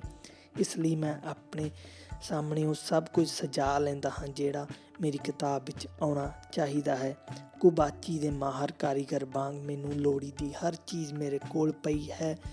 ਜਿਸ ਦੇ ਕੋਲ ਚਾਂਦੀ, ਸੋਨਾ ਕੱਟਣ ਵਾਲੇ ਔਜ਼ਾਰ, ਹਥੌੜੀਆਂ, ਦੰਦੇ ਪਾਉਣ ਵਾਲੇ ਤੇ ਉਕਰਾਈ ਕਰਨ ਵਾਲੇ ਔਜ਼ਾਰ ਹਨ। ਮੇਰੇ ਕੋਲ ਮੇਰੀ ਮਾਂ ਬੋਲੀ, ਮੇਰੀ ਜ਼ਿੰਦਗੀ ਦਾ ਗਿਆਨ, ਲੋਕਾਂ ਦੇ ਚਿੱਤਰ ਦੇ ਉਹਨਾਂ ਦੀ ਬਣਤਰ, ਸਾਡੇ ਗੀਤਾਂ ਦੀਆਂ ਧੁਨਾਂ, ਇਤਿਹਾਸ ਦੀ ਤੇ ਨਿਆਂ ਦੀ ਸੂਝ, ਆਪਣਾ ਪਿਆਰ, ਮੇਰੇ ਦੇਸ਼ ਦੀ ਕੁਦਰਤ, ਆਪਣੇ ਪਿਤਾ ਦੀ ਯਾਦ ਤੇ ਆਪਣੇ ਕੌਮ ਦਾ ਭੂਤ ਤੇ ਭਵਿੱਖ ਹਨ। ਮੇਰੇ ਹੱਥਾਂ ਵਿੱਚ ਸੋਨੇ ਦੀਆਂ ਡਲੀਆਂ ਹਨ। ਪਰ ਕੀ ਮੇਰੇ ਹੱਥਾਂ ਵਿੱਚ ਕਾਫੀ ਕਾਰੀਗਰੀ ਹੈ? ਕੀ ਮੇਰੀ ਕਲਾ ਕੌਸ਼ਲਤਾ ਤੇ ਗੁਣ ਕਾਫੀ ਹੋਣਗੇ? ਫੜਕਦੇ ਪੰਛੀਆਂ ਵਾਂਗ ਆਪਣੇ ਗੀਤ ਤੁਹਾਡੀਆਂ ਹਥੇਲੀਆਂ ਉੱਤੇ ਰੱਖਣ ਲਈ ਮੈਨੂੰ ਕੀ ਕਰਨਾ ਚਾਹੀਦਾ ਹੈ ਕਿ ਉਹ ਬਿਨਾਂ ਸੱਦੇ ਜਾਂ ਚੇਤਾਵਨੀ ਦੇ ਤੁਹਾਡੇ ਦਿਲ ਨੂੰ ਭਰ ਦੇਣ, ਜਿਵੇਂ ਮੁਹੱਬਤ ਦਿਲ ਨੂੰ ਲਵਰੇਜ਼ ਕਰ ਦਿੰਦੀ ਹੈ। ਫਿਰ ਮੇਰੀ ਨਜ਼ਰ ਉਸ ਸਭ ਕਾਸੇ ਉੱਪਰੋਂ ਲੰਘਦੀ ਹੈ ਜੋ ਕੁਝ ਮੇਰੇ ਮੇਜ਼ ਉੱਤੇ ਪਿਆ ਹੈ। ਕਹਿੰਦੇ ਨੇ ਰੱਬ ਕਰੇ ਉਸ ਜਗਿੱਤ ਦੀ ਵਹੁਟੀ ਨੱਠ ਜਾਏ ਜਿਸ ਕੋਲ ਘੋੜਾ ਵੀ ਨਹੀਂ। ਇਹ ਵੀ ਕਹਿੰਦੇ ਨੇ ਰੱਬ ਕਰੇ ਉਸ ਜਗਿੱਤ ਦੀ ਵਹੁਟੀ ਵੀ ਨੱਠ ਜਾਏ ਜਿਸ ਕੋਲ ਨਾ ਕਾਠੀ ਨਾ ਚਾਬੁਕ ਹੈ। ਕਹਿੰਦੇ ਨੇ ਬਾਜ਼ ਨੂੰ ਤੂੜੀ ਦੇ ਖੋਤੇ ਨੂੰ ਮਾਸ ਖਵਾਉਣ ਦੀ ਕਦੀ ਕੋਸ਼ਿਸ਼ ਨਾ ਕਰੋ। ਖੂਬਸੂਰਤ ਘਰ ਵੀ ਢਹਿ ਜਾਏਗਾ ਜੇ ਉਸਦੀਆਂ ਕੰਧਾਂ ਕਾਫੀ ਮਜ਼ਬੂਤ ਨਹੀਂ ਤਾਂ। ਕਹਿੰਦੇ ਨੇ ਇੱਕ ਵਾਰੀ ਇੱਕ ਮੁਰਗੀ ਨੇ ਚੀਲ ਹੋਣ ਦਾ ਸੁਪਨਾ ਲਿਆ। ਉਹ ਉੱਚੀਆਂ ਚਟਾਨਾਂ ਦੇ ਉੱਪਰੋਂ ਦੀ ਉੱਡੀ ਤੇ ਆਪਣੇ ਪਰ ਤੁੜਵਾ ਬੈਠੀ। ਇੱਕ ਵਾਰੀ ਇੱਕ ਨਦੀ ਨੇ ਸੁਪਨਾ ਲਿਆ ਕਿ ਸ਼ਕਤੀਸ਼ਾਲੀ ਦਰਿਆ ਹੈ। ਇਸਨੇ ਰੇਤ ਉੱਪਰੋਂ ਆਪਣੇ ਪਾਣੀ ਉਛਾਲੇ ਤੇ ਇੱਕਦਮ ਸੁੱਕ ਗਈ। ਬੋਲੀ ਇੱਥੇ ਬਾਲ ਹੈ ਰੋਂਦਾ ਤੇ ਖਿੜਖਿਲੀਆਂ ਪਾਉਂਦਾ, ਭਾਵੇਂ ਇੱਕ ਵੀ ਲਫ਼ਜ਼ ਅਜੇ ਤੱਕ ਨਹੀਂ ਕਹਿ ਪਾਇਆ। ਸਮਾਂ ਆਏਗਾ ਤੇ ਸਭ ਕੁਝ ਉਹ ਖੁਦ ਦੱਸੇਗਾ। ਕੌਣ ਹੈ ਉਸਦੇ ਕਾਹਦੇ ਲਈ ਦੁਨੀਆ ਤੇ ਆਇਆ? ਪੰਗੂੜੇ ਉੱਤੇ ਉਕਰੇ ਸ਼ਬਦ। ਜੇ ਦੁਨੀਆ ਵਿੱਚ ਕੋਈ ਸ਼ਬਦ ਨਾ ਹੁੰਦੇ ਤਾਂ ਇਸ ਤਰ੍ਹਾਂ ਦੀ ਨਾ ਹੁੰਦੀ ਜਿਸ ਤਰ੍ਹਾਂ ਦੀ ਹੈ। ਕਵੀ ਸੰਸਾਰ ਦੀ ਰਚਨਾ ਤੋਂ 100 ਸਾਲ ਪਹਿਲਾਂ ਜਨਮਿਆ ਸੀ। ਜਿਹੜਾ ਵੀ ਕੋਈ ਬਿਨਾਂ ਬੋਲੀ ਜਾਣਿਆ ਕਵਿਤਾ ਲਿਖਣ ਦੀ ਹਿੰਮਤ ਕਰਦਾ ਹੈ ਉਸ ਪਾਗਲ ਵਾਂਗ ਹੈ ਜਿਹੜਾ ਹੜ੍ਹ ਆਏ ਦਰਿਆ ਵਿੱਚ ਛਾਲ ਕੱਢ ਮਾਰਦਾ ਹੈ ਪਰ ਤਰਨਾ ਨਹੀਂ ਜਾਣਦਾ। ਕੁਝ ਲੋਕੀ ਬੋਲਦੇ ਨੇ ਇਸ ਲਈ ਨਹੀਂ ਕਿ ਉਨ੍ਹਾਂ ਦੇ ਦਿਮਾਗ ਵਿੱਚ ਵਿਚਾਰਾਂ ਦੀ ਭੀੜ ਉਹਨਾਂ ਨੂੰ ਬੋਲਣ ਲਈ ਮਜਬੂਰ ਕਰਦੀ ਹੈ, ਸਗੋਂ ਇਸ ਲਈ ਕਿ ਉਹਨਾਂ ਦੀਆਂ ਜੀਭਾਂ ਨੂੰ ਖੁਜਲੀ ਹੋ ਰਹੀ ਹੁੰਦੀ ਹੈ।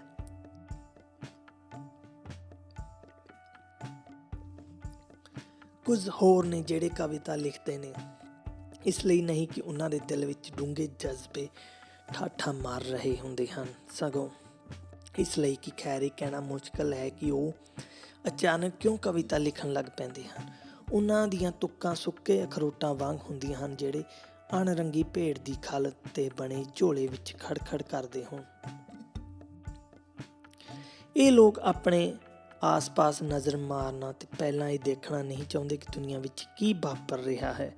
ਉਹ ਸੁਣਨਾ ਤੇ ਦੇਖਣਾ ਨਹੀਂ ਚਾਹੁੰਦੇ ਕਿ ਦੁਨੀਆ ਕਿਹੜੀਆਂ ਮਿੱਠੀਆਂ ਆਵਾਜ਼ਾਂ, ਗੀਤਾਂ ਦੇ ਧੁਨਾਂ ਨਾਲ ਭਰੀ ਪਈ ਹੈ।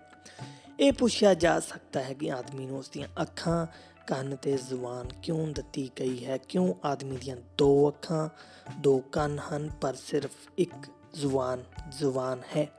ਕਾਰਨ ਜ਼ਰੂਰ ਇਹ ਹੋਵੇਗਾ ਕਿ ਇਸ ਤੋਂ ਪਹਿਲਾਂ ਕਿ ਜ਼ੁਬਾਨ ਤੋਂ ਨਿਕਲ ਕੇ ਇੱਕ ਵੀ ਲਫ਼ਜ਼ ਦੁਨੀਆ ਵਿੱਚ ਜਾਵੇ, 2 ਅੱਖਾਂ ਨੂੰ ਜ਼ਰੂਰ ਕੁਝ ਦੇਖਣ ਦਾ ਤੇ 2 ਕੰਨਾਂ ਨੂੰ ਕੁਝ ਸੁਣਨ ਦਾ ਕੰਮ ਕਰਨਾ ਚਾਹੀਦਾ ਹੈ।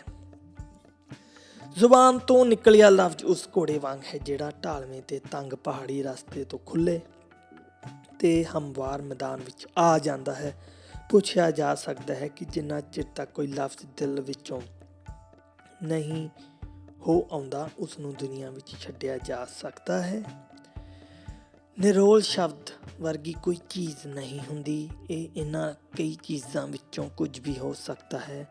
ਲਾਹਨਤ, ਵਧਾਈ, ਸੁੰਦਰਤਾ, ਦਰਦ, ਚਿੱਕੜ, ਫੁੱਲ, ਝੂਠ, ਸੱਚ, ਚਾਨਣ, ਹਨੇਰਾ। ਸਾਡੇ ਪਿੰਡ ਸਾਰੇ ਸਿਆਣੇ ਸੀ ਸਦਾ ਇਹ ਦੱਸਦੇ, ਅਸਾਂ ਗੁਨਾਹਗਾਰਾਂ ਲਈ ਇੱਕ ਸ਼ਬਦ ਤੋਂ ਦੁਨੀਆ ਬਣੀ ਸੀ। ਇਹ ਸ਼ਬਦ ਕੋਈ ਦੁਆ, ਕੋਈ ਸੰਗੰਧ, ਕੋਈ ਹੁਕਮ। ਕੀ ਸੀ ਇਹ ਤੇ ਕੈਸੀ ਸੀ ਇਸ ਦੀ ਧੁਨੀ? ਅਸੀਂ ਇਸ ਦੁਨੀਆ ਲਈ ਹਾਂ ਜੰਗ ਦੇ ਵਿੱਚ ਜਾ ਰਹੇ, ਜੋ ਲਹੂ ਵਿੱਚ ਲੱਥ-ਪੱਥ ਹੋਈ ਬਦੀ ਦੀ ਮਾਰ ਤੋਂ। ਦੋਵੇਂ ਅੱਜ ਕੋਈ ਵਚਨ, ਕੋਈ ਦੁਆ ਜਾਂ ਬੰਦੂਆ ਜੋ ਬਚਾਵੇ ਸਾਡੀ ਦੁਨੀਆ ਨੂੰ ਘਿਨਾਉਣੇ ਵਾਰ ਤੋਂ। ਮੇਰੇ ਇੱਕ ਮਿੱਤਰ ਨੇ ਇੱਕ ਵਾਰੀ ਕਿਹਾ ਸੀ, ਮੈਂ ਆਪਣੇ ਵਚਨ ਦਾ ਮਾਲਕ ਹਾਂ, ਚਾਹਾਂ ਤਾਂ ਇਸ ਨੂੰ ਪੂਰਾ ਕਰਾਂ, ਚਾਹਾਂ ਤਾਂ ਤੋੜ ਦਿਆਂ। ਮੇਰੇ ਮਿੱਤਰ ਲਈ ਹੋ ਸਕਦਾ ਹੈ ਕਿ ਠੀਕ ਹੋਵੇ, ਪਰ ਲੇਖਕ ਨੂੰ ਆਪਣੇ ਵਚਨ ਦਾ, ਆਪਣੀ ਸੰਗੰਧ ਦਾ ਜਾਂ ਆਪਣੀ ਬਦਦੁਆ ਦਾ ਸੱਚਾ ਸੁਭਾਵੀ ਹੋਣਾ ਚਾਹੀਦਾ ਹੈ। ਇੱਕੋ ਮਤਲਬ ਲਈ ਉਸਨੂੰ 2 ਸੌਹਾਂ ਨਹੀਂ ਖਾਣੀਆਂ ਚਾਹੀਦੀਆਂ। ਆਮ ਕਰਕੇ ਜਿਹੜਾ ਅਕਸਰ ਸੌਹਾਂ ਖਾਂਦਾ ਰਹਿੰਦਾ ਹੈ, ਮੇਰੀ ਰਾਏ ਵਿੱਚ ਉਹ ਬਿਲਕੁਲ ਝੂਠਾ ਹੈ।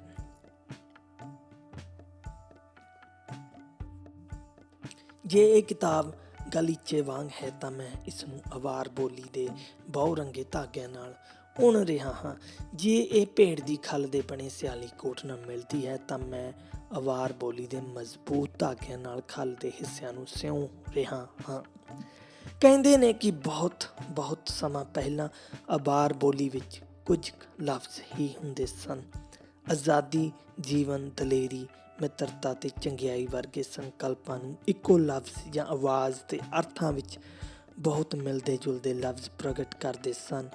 ਦੂਜਿਆਂ ਨੂੰ ਇਹ ਕਹਿਣ ਦਿਓ ਕਿ ਸਾਡੀ ਨਿੱਕੀ ਜਿਹੀ ਕੌਮ ਦੀ ਬੋਲੀ ਗਰੀਬ ਹੈ। ਮੈਂ ਆਪਣੀ ਮਾਂ ਬੋਲੀ ਵਿੱਚ ਜੋ ਚਾਹਾਂ ਪ੍ਰਗਟ ਕਰ ਸਕਦਾ ਹਾਂ ਤੇ ਮੈਨੂੰ ਆਪਣੇ ਵਿਚਾਰ ਤੇ ਭਾਵ ਪ੍ਰਗਟ ਕਰਨ ਲਈ ਕਿਸੇ ਦੂਜੀ ਬੋਲੀ ਦੀ ਲੋੜ ਨਹੀਂ। ਦਾਗਿਸਤਾਨ ਵਿੱਚ ਨਿੱਕੀ ਜਿਹੀ ਕੌਮੀਅਤ ਹੈ ਲਾਕ ਬੋਲੀ ਨੂੰ ਕੁੱਲ ਮਿਲਾ ਕੇ ਲਗਭਗ 40,000 ਬੰਦੇ ਬੋਲਦੇ ਹਨ। ਇਸ ਨਾਲੋਂ ਵਧੇਰੇ ਠੀਕ ਗਿਣਤੀ ਕਰਨਾ ਮੁਸ਼ਕਲ ਹੋਵੇਗਾ, ਕਿਉਂਕਿ ਉੱਥੇ ਬੱਚੇ ਵੀ ਹਨ ਜਿਨ੍ਹਾਂ ਨੇ ਅਜੇ ਬੋਲਣਾ ਨਹੀਂ ਸਿੱਖਿਆ ਤੇ ਇਹੋ ਜਿਹੇ ਵੀ ਹਨ ਜਿਹੜੇ ਆਪਣੇ ਵੱਡ ਵਡੇਰਿਆਂ ਦੀ ਬੋਲੀ ਭੁਲਾ ਚੁੱਕੇ ਹਨ। ਲਾਖ ਗਿਣਤੀ ਵਿੱਚ ਥੋੜ੍ਹੇ ਹਨ ਤਾਂ ਵੀ ਦੁਨੀਆ ਦੇ ਕਈ ਹਿੱਸਿਆਂ ਵਿੱਚੋਂ ਤੁਹਾਨੂੰ ਮਿਲਣਗੇ। ਚਟਾਨੀ ਧਰਤੀ ਤੋਂ ਹੁੰਦੇ ਮਾੜੇ ਗੁਜ਼ਾਰੇ ਨੇ ਉਹਨਾਂ ਨੂੰ ਦੁਨੀਆ ਕੱਛਣ ਉੱਤੇ ਮਜਬੂਰ ਕੀਤਾ। ਉਹਨਾਂ ਵਿੱਚੋਂ ਕਈ ਮਾਹਰ ਕਾਰੀਗਰ ਸਨ, ਮੋਚੀ, ਸੁਨਿਆਰੇ ਤੇ ਠਠਿਆਰ, ਤੇ ਕਈ ਦੁਨੀਆ ਵਿੱਚ ਗਏ ਤੇ ਆਪਣੇ ਗੀਤ ਸੁਣਾਉਂਦੇ ਰਹੇ। ਦਾਗਿਸਤਾਨ ਵਿੱਚ ਇੱਕ ਅਖਾਣ ਹੈ, ਤਰਬੂਜ਼ ਨੂੰ ਚੀਰਨ ਲੱਗਿਆਂ ਵੀ ਹੁਸ਼ਿਆਰ ਰਹੋ, ਕਿਤੇ ਉਸ ਵਿੱਚੋਂ ਵੀ ਕੋਈ ਲਾਕ ਨਾ ਭੁੜਕ ਕੇ ਨਿਕਲ ਆਏ। ਆਪਣੇ ਪੁੱਤਰ ਨੂੰ ਪਰਦੇਸੀ ਤੋਰਨ ਲੱਗਿਆ ਲਾਖ ਮਾਂ ਉਸਨੂੰ ਨਸੀਹਤ ਕਰਦੀ ਹੈ, ਜਦੋਂ ਤੂੰ ਕਿਸੇ ਸ਼ਹਿਰ ਦੀ ਪਲੇਟ ਵਿੱਚੋਂ ਦਲੀਆ ਖਾਣ ਲੱਗੇ ਦੇਖੀ ਕਿਤੇ ਦਲੀਆ ਹੇਠਾਂ ਕੋਈ ਸਾਡਾ ਬੰਦਾ ਨਾ ਹੋਵੇ। ਤੇ ਉਹ ਕਹਾਣੀ ਸੁਣਾਇਆ ਕਰਦੇ ਨੇ। ਇੱਕ ਵਾਰੀ ਕੋਈ ਲਾਖ ਕਿਸੇ ਵੱਡੇ ਸ਼ਹਿਰ, ਹੋ ਸਕਦਾ ਹੈ ਇਹ ਮਾਸਕੋ ਹੋਵੇ ਜਾਂ ਸ਼ਾਇਦ ਲੈਨਿਨਗਰਾਦ ਦੀਆਂ ਗਲੀਆਂ ਵਿੱਚ ਫਿਰ ਤੁਰ ਰਿਹਾ ਸੀ ਕਿ ਅਚਨਚੇਤ ਦਾਗਿਸਤਾਨੀ ਢੰਗ ਦੇ ਕੱਪੜੇ ਪਾਏ ਹੋਏ ਆਦਮੀ ਉਸਦੀ ਨਜ਼ਰੀ ਪਿਆ। ਇਹ ਬਿਲਕੁਲ ਮਾਤ-ਭੂਮੀ ਤੋਂ ਆਈ ਪਾਉਣ ਵਾਂਗ ਸੀ ਤੇ ਉਸਦੇ ਮਨ ਵਿੱਚ ਆਇਆ ਕਿ ਗੱਲਬਾਤ ਕੀਤੀ ਜਾਏ। ਉਹ ਦੌੜ ਕੇ ਉਸ ਕੋਲ ਗਿਆ ਤੇ ਲਾਕ ਬੋਲੀ ਵਿੱਚ ਉਸਨੂੰ ਸੰਬੋਧਿਤ ਕੀਤਾ। ਦੇਸ਼ਵਾਸੀ ਆਪਣੇ ਦੇਸ਼ਵਾਸੀ ਦੀ ਗੱਲ ਨਾ ਸਮਝਿਆ ਤੇ ਸਿਰ ਮਾਰ ਦਿੱਤਾ। ਲਾਕ ਆਦਮੀ ਨੇ ਫਿਰ ਕੁਮੀਕ, ਤਾਂਤ ਤੇ ਲੇਜ਼ਗੀਨ ਬੋਲੀਆਂ ਵਿੱਚ ਕੋਸ਼ਿਸ਼ ਕੀਤੀ, ਪਰ ਵਿਅਰਥ। ਜਿਹੜਾ ਵੀ ਕੋਈ ਬੋਲੀ ਉਹ ਬੋਲਦਾ, ਉਹ ਆਪਣੇ ਦਾਗਿਸਤਾਨੀ ਲਿਬਾਸ ਵਾਲੇ ਦੇਸ਼ਵਾਸੀ ਨੂੰ ਗੱਲੀ ਨਾ ਲਾ ਸਕਦਾ। ਆਖਰ ਉਸਨੇ ਰੂਸ ਦੀ ਸ਼ਰਨ ਲਈ। ਫਿਰ ਪਤਾ ਲੱਗਾ ਕਿ ਲਾਕ ਦੀ ਭੇਟ ਅਵਾਰ ਨਹੀਂ ਹੋ ਗਈ ਹੈ। ਅਵਾਰ ਨੇ ਉਸਨੂੰ ਝਾੜਾਂ ਪਾਉਣੀਆਂ ਤੇ ਸ਼ਰਮਿੰਦਾ ਕਰਨਾ ਸ਼ੁਰੂ ਕਰ ਦਿੱਤਾ। ਤੂੰ ਕੈਸਾ ਦਾਗਿਸਤਾਨੀ ਹੈ, ਤੂੰ ਕੈਸਾ ਮੇਰਾ ਦੇਸ਼ਵਾਸੀ ਹੈ, ਜੇ ਤੂੰ ਅਵਾਰ ਬੋਲੀ ਨਹੀਂ ਜਾਣਦਾ ਤੂੰ ਦਾਗਿਸਤਾਨੀ ਨਹੀਂ, ਕੋਈ ਜਾਹਲ ਊਂਠ ਹੈ।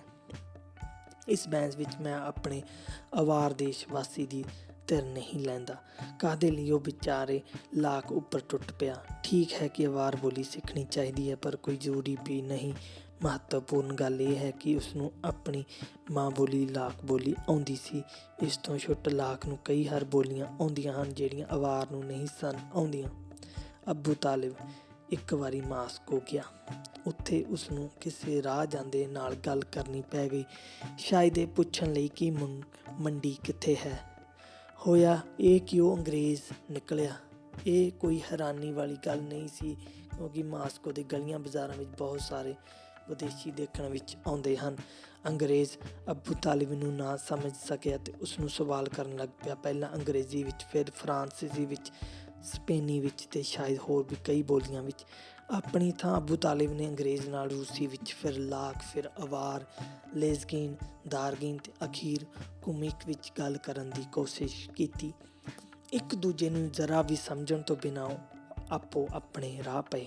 ਕਿਸੇ ਬਹੁਤੇ ਪੜ੍ਹੇ ਦਾਗਿਸਤਾਨੀ ਨੇ, ਜਿਹੜਾ ਅੰਗਰੇਜ਼ੀ ਦੇ ਪੂਰੇ 2.5 ਲਫ਼ਜ਼ ਜਾਣਦਾ ਸੀ, ਮਗਰੋਂ ਅਬੂ ਤਾਲਿਬ ਨੂੰ ਸੱਭਿਆਚਾਰ ਦੀ ਮਹੱਤਤਾ ਬਾਰੇ ਯਕੀਨ ਕਰਾਉਣ ਦੀ ਕੋਸ਼ਿਸ਼ ਕੀਤੀ।